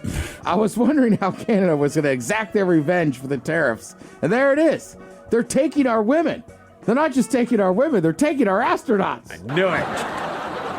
Kimmel. Katy Perry, the pop music superstar, was spotted smooching the former Prime Minister of Canada, Justin Trudeau. There they are, making out openly. Trudeau is shirtless, wearing jeans, which is an outfit from the RFK Jr. collection. And man, oh man, what a couple this. I've been wondering how Canada was going to exact their revenge for the tariffs, and this is it. They're taking our women. They're not just taking our women, they're taking our astronauts. I kissed Trudeau and I liked it. Does anybody else ever confuse him with, who was the actor? Isn't he a Trudeau as well? He was married to, I am just drawing a blank here. Hang on. Oh, she was on Friends. As a regular? Yes, she's Rachel. What is her Married to real name? Jennifer Aniston. Just no. Right. Wasn't she dating an actor who's or is somebody- his name just spelled close to it? I think it may have been Trudeau. Was it her? Yeah. Yeah. I think I know you're talking about. So when I saw this Katy Perry thing, I Oh, you thought she was with kissing him. that guy. No. I didn't realize she was kissing the former prime minister. Yeah. Look up Jennifer Aniston and some exes. That guy will be in there. Donald, Adam Duritz. You guys have been asking. I got Michael J. Fox news for you. Huge. He's returning to make his acting return upcoming third season of Shrinking on Apple TV Plus. Justin Theroux. Thank you. Yep. Thoreau. Thoreau. Like you can't come on, Justin. Separate it a little bit. So basically, Michael J. Fox, after about 2020, was like, with my Parkinson, there's too much going on. I'm not acting. Right. Then he found out Harrison Ford's character on that show has Parkinson's disease, so he called the creator and said, "Can I have a role?" And I like this. I said, "You do a show about Parkinson? You didn't call me? It's the first time ever I get to show up on set. I don't have to worry about am I too tired or coughing or anything. I can just do it."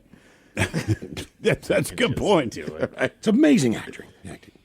I mean, it's a strong point. He's already an actor. He does have Parkinson's, and it would be, you know what I mean? It's like if he's worried about he can't act because he doesn't want to have his, I don't know, whatever the symptoms are of the show. Right. Yeah. On this one, he's like, dude, I can just be me. Makes it easy. All right, Michael J. Fox update number 2. A little dark, but you get it. He says he knows how he wants to die. Cool. In a room full of hookers and blow. Damn right. Yeah. Listening to Bon Jovi. He's just sitting there with a straw. Now, Michael J. Fox is only 29 years old when he got the diagnosis with Parkinson. He's 64 now. And basically, he just said in a recent interview, he's like, there are not many people who have had Parkinson for 35 years. I'd like to just wake up one day. That'd be really cool. I don't want to be dramatic. And I like this. He's just being honest. He goes, I don't want to trip over a piece of furniture and smash my head in. No. Right. He just says he doesn't want to wake up. He's like, get it over with. Yeah. Right. Yeah. And I think that's fair. The guy's had it for 35 years. I feel like that's how everybody really kind of wants to go. Is just, I want to go to bed one night and then just not get up the next morning. That's not one that ever gets better. No. I mean, you might have better days. Sure. But I mean, overall, it just keeps getting worse. Right. I don't know, man. I still think I want to get attacked by a bear or something. I don't. Have at it, Ted. You know what? Yeah. Knock yourself out, buddy. It's just, yeah. For the fight. It's just a good story. Instead of being like, You don't get to tell the story. Well, you guys tell it. But we could lie. Yeah. Ted died in his Until sleep. they find your body, there's no story to tell. Ted was mauled by a bear to death. Boy, he screamed like a bitch. If they pick you clean, you know. Well, then the birds come, then the maggots. I gotta find your teeth. Michael man. J. Fox has a disease. He's in his 60s. I think you gotta reach a certain threshold before you just pass away in your sleep. Well, sure. That's, I don't know. Yeah, but if you just die in your sleep, like tomorrow, then it's a mystery. Then you start, was he on drugs? Well, I don't know. We got to test him. Everyone's going to wait. What happened? You know Is what it foul play? We don't know. Bear, like Mike said. Now, all I remember is Ted screaming. That's right. God. You know what I want to do? I want to seize up on air one day. Like right in the middle of my news segment, I just want to, and I just go out, and then you guys get to not swear as I am sitting here just drooling on the ground. Thanks, Mike. Going out. I'll run the board. That's right. Well, you go out. You go out. Cool. Gotta click out of there. The last thing that the listeners hear of me is somebody call an ambulance. We're on there, dude. We're busy. Who's on the board? play music. You guys coming in tomorrow? Like, yeah, man, Mike died. And then it goes into 90 Tales. I hurt myself today. All right, this list is kind of. It says 5 celebrities who ruined their reputation beyond repair in 2025. Look, in this day and age, I can tell you one thing. I don't think anybody gets ruined beyond repair. No, basically, take your lumps, disappear for a couple years, come back, and everyone's cool. Yeah. Yeah, it's like being a college football coach. We got a $50 million buyout. Right, like cool. I'll take it. Or sometimes people run down these lists of people and stuff. It's like I've said it for years on the podcast. Got a brand new episode out. Like what was it? A few years ago, we were like, they're canceling Joe Rogan. It's like he got $400 million from Spotify. I think he's fine. Like right, like if you're gonna cancel me and be like, go away for $40 million, cancel me tomorrow. Right. Never see me again. Goodbye. Yeah. By the way, on that episode of the podcast, we have a very good debate going right now about hot dogs. Okay. Take cash or $1,000 hot dog. I'm eating hot dogs. All right, so first they put Jeff Bezos and Lauren Sanchez. They said their takeover of Venice for their birthday. Wedding. What did I say? Birthday. Oh, yeah, their wedding. Wasn't received well by the locals, came off to the rest of the world as grotesque and excessive. Yeah. I mean, yeah. So he's also one of the richest people in the world. So what does he have to come back from? You're going to stop ordering from Amazon? Right. Stop reading all the papers he owns? What are you going to do? Par for the course for Jeff Bezos, too. Like, I nobody's don't think shocked. anyone likes him. It doesn't matter. Right. Right? He doesn't care. He's laughing to the bank. They said Jeff's also been falling out of favor for editorial shifts at the Washington Post and his vanity trips to space. Yeah, here's the thing. Like, I don't know. I have had this argument with people before about like Amazon, this and that. It's like, well, they still do your taxpayer roads, right, to deliver stuff and this and that. But also, like, there's only so many billionaires. So, like, I don't know. You don't have to like him or hate him, but like, you ain't going to be him. It is vanity trips to space. Act like you wouldn't go to space frequently if you could. All right, next on the list, they add Katy Perry. Yeah, she sucks. They say, and I agree with this. Look, a lot of people took those trips on Blue Origin. I would.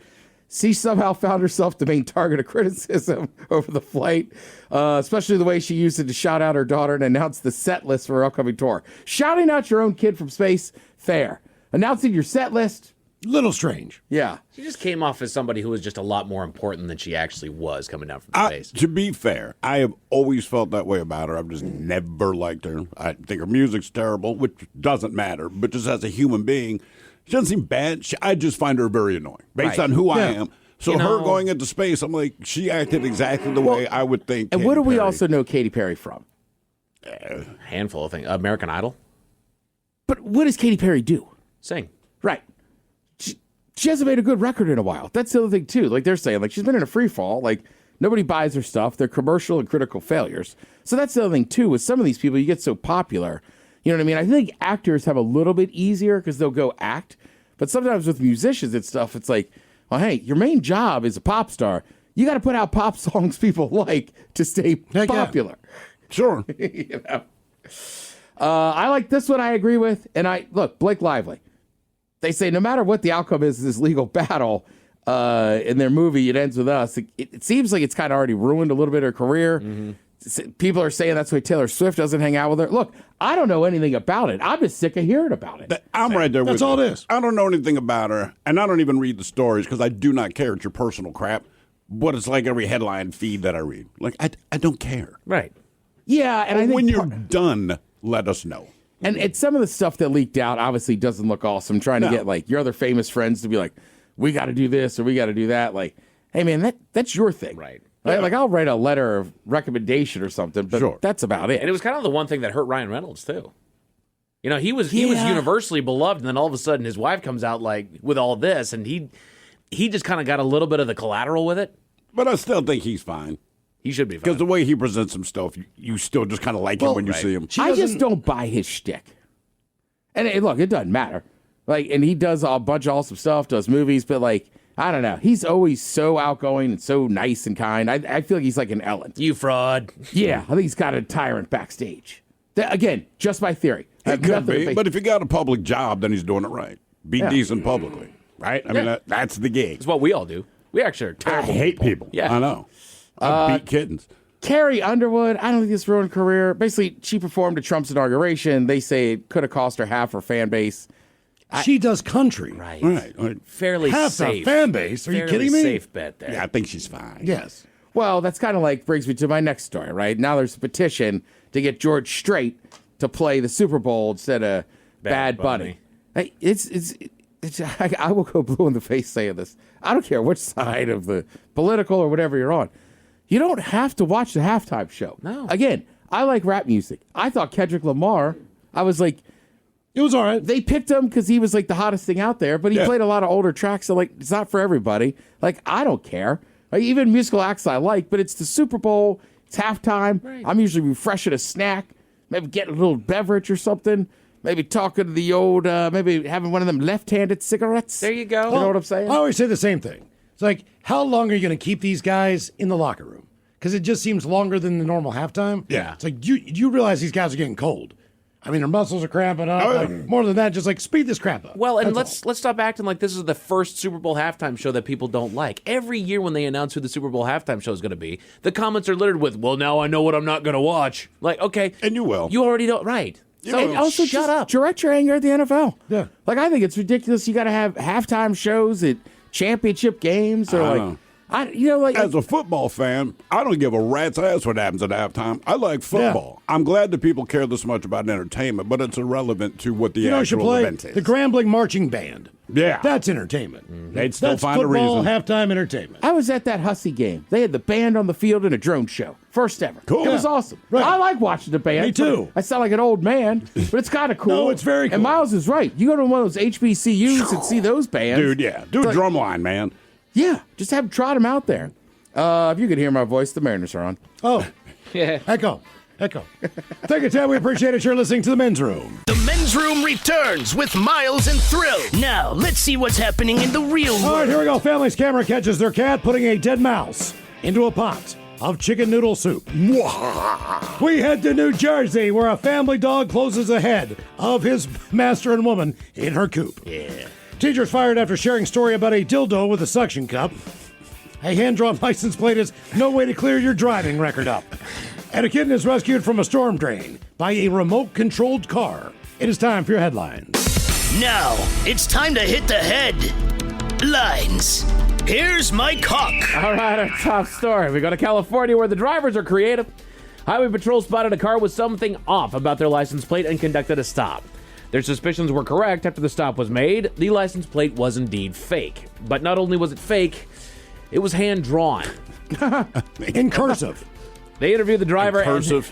Essentially in italics. Well, yeah, isn't the California portion of the license plate? Where it says California. The numbers were slanted. Right. Oh, no, that's like right. this. Right. That's the tip-off. Yes. They interviewed the driver and ended up giving him a little credit for creativity. Lucky for him, he wasn't attempting to get away with anything nefarious. He merely lost his original plates and were using these as temps until they were replaced. Okay. All right. Officers then took the moment as an opportunity to inform drivers that that only state-issued plates and temps should be posted on your vehicles. But here's my question.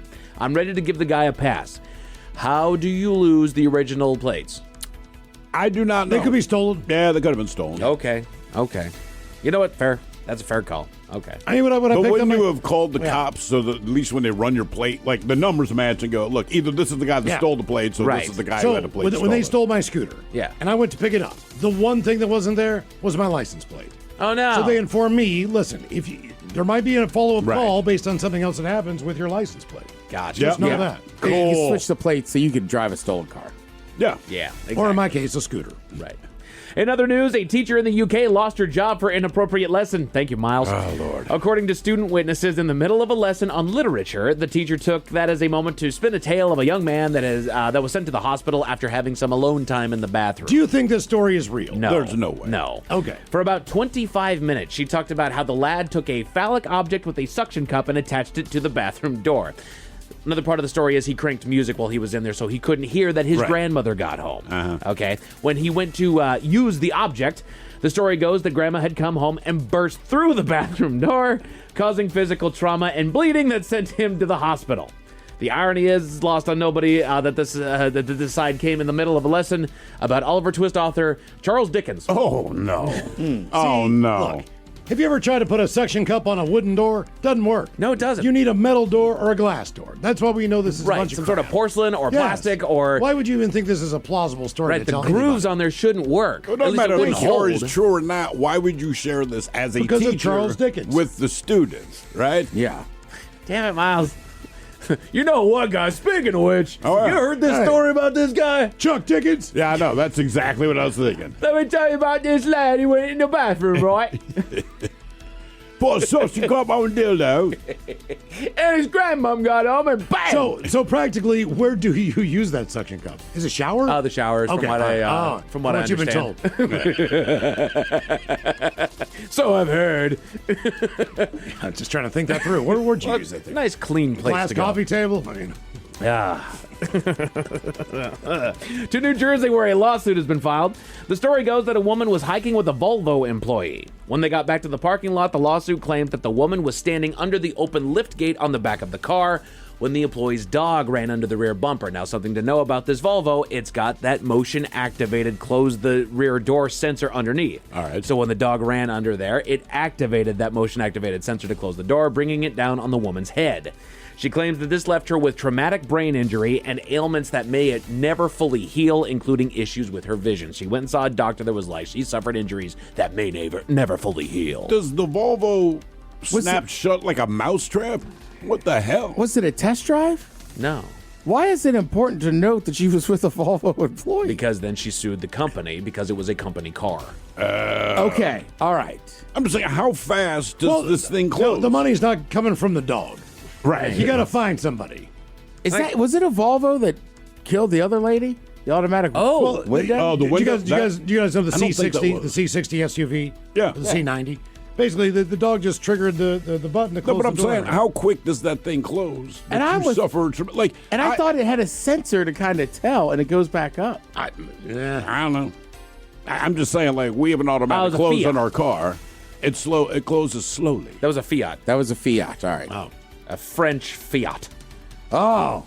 The French are making Fiats now? It was in France. Oh. Jesus.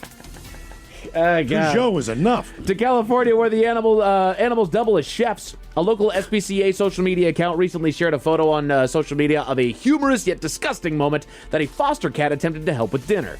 While the foster mom was distracted feeding the dogs, the cat was caught on the house camera jumping up onto the counter near the stove with a bubbling pot of deliciousness cooking inside of it, and decided to add her own ingredient, a dead mouse that she dropped into the pot. See, I think you got a really smart cat. That's brilliant. Yeah. I mean, seriously. Here, you need this. I want it cooked. Damn right. But just in case those stories with the bad taste in your mouth. Thankfully, there's good news. To New York, where a rescue operation has taken place. Earlier this week, someone noticed a cat trapped between two storm drains and called authorities. Is that the same cat that dropped a mouse in dinner? Yeah, right. Get out! Unfortunately, the drains were too narrow for the rescue to crawl in themselves, so they had to get creative. That's when they deployed a remote-controlled car into the drain to gently nudge the kitten from one side to the other, where they were able to fish up the feline up and out. Huh. All right, that's thinking. That's thinking. That's a good thing right there. So good job. Good on you. Men's Room Sports, what are you going to watch tonight? I don't know. Preseason No hoops. idea. Preseason hoops on ESPN and NBA Network. College football on ESPN2 and CBS Sports. Hockey on TNT, but let's be honest, it's Game 3. You're over on FS1. The Mariners need 2 more wins to punch their ticket. Finish it up, boys. Let's go. As far as your weather, mostly clear with a low of 41 tonight, partially cloudy with a high of 59 tomorrow. That is it for headlines with that. Go M's. Mike Hawk is out. Thank you, sir. We'll see you tomorrow for the head chef, Ted's Meat and Potatoes, the game known as Big Dummy. The lovely Jolene is coming up next. Yes, indeed. It's all true, but in the meantime, well, we be all about this bitch. So until tomorrow, please do what you do best. And for Aletha's sake, stay beautiful. The Men's Room has been taped before a live studio audience. Wardrobe and makeup provided by Mantastic Limited. This has been a presentation of the Men's Room Radio Network. Oh, man! A Double Flush production.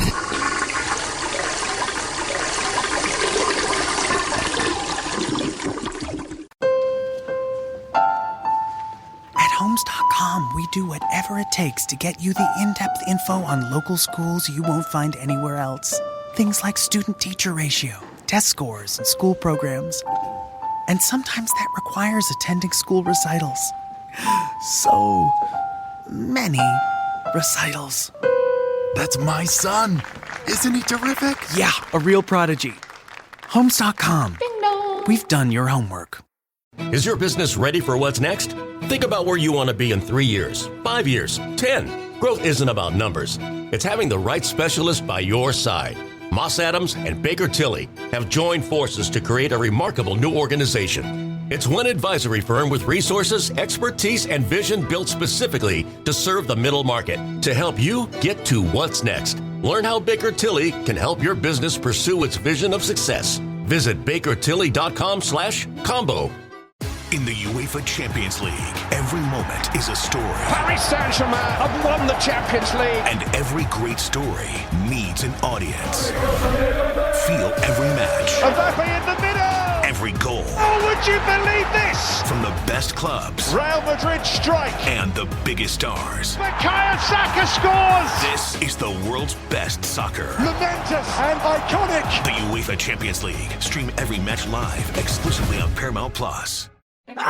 Your cold is coming. Your cold is coming. When you feel a cold coming, shorten it with Zicam, the #1 cold shortening brand. Oh, no, not before my big trip. The big trip you've been planning is coming up, and so is your cold. But Zicam can shorten your cold and get you back to planning sooner. Thanks, Revere. We really should keep Zicam in the house. Shorten your cold with Zicam. Take it from America's most revered messenger. Shorten your cold at the first sign with cold shortening products from Zicam, the #1 cold shortening brand. Available in stores or see where to buy at Zicam.com.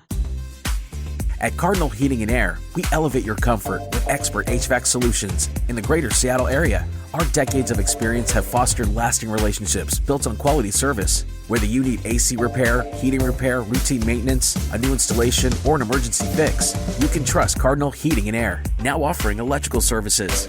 Experience the exceptional service and peace of mind that Cardinal Heating and Air delivers today and for years to come.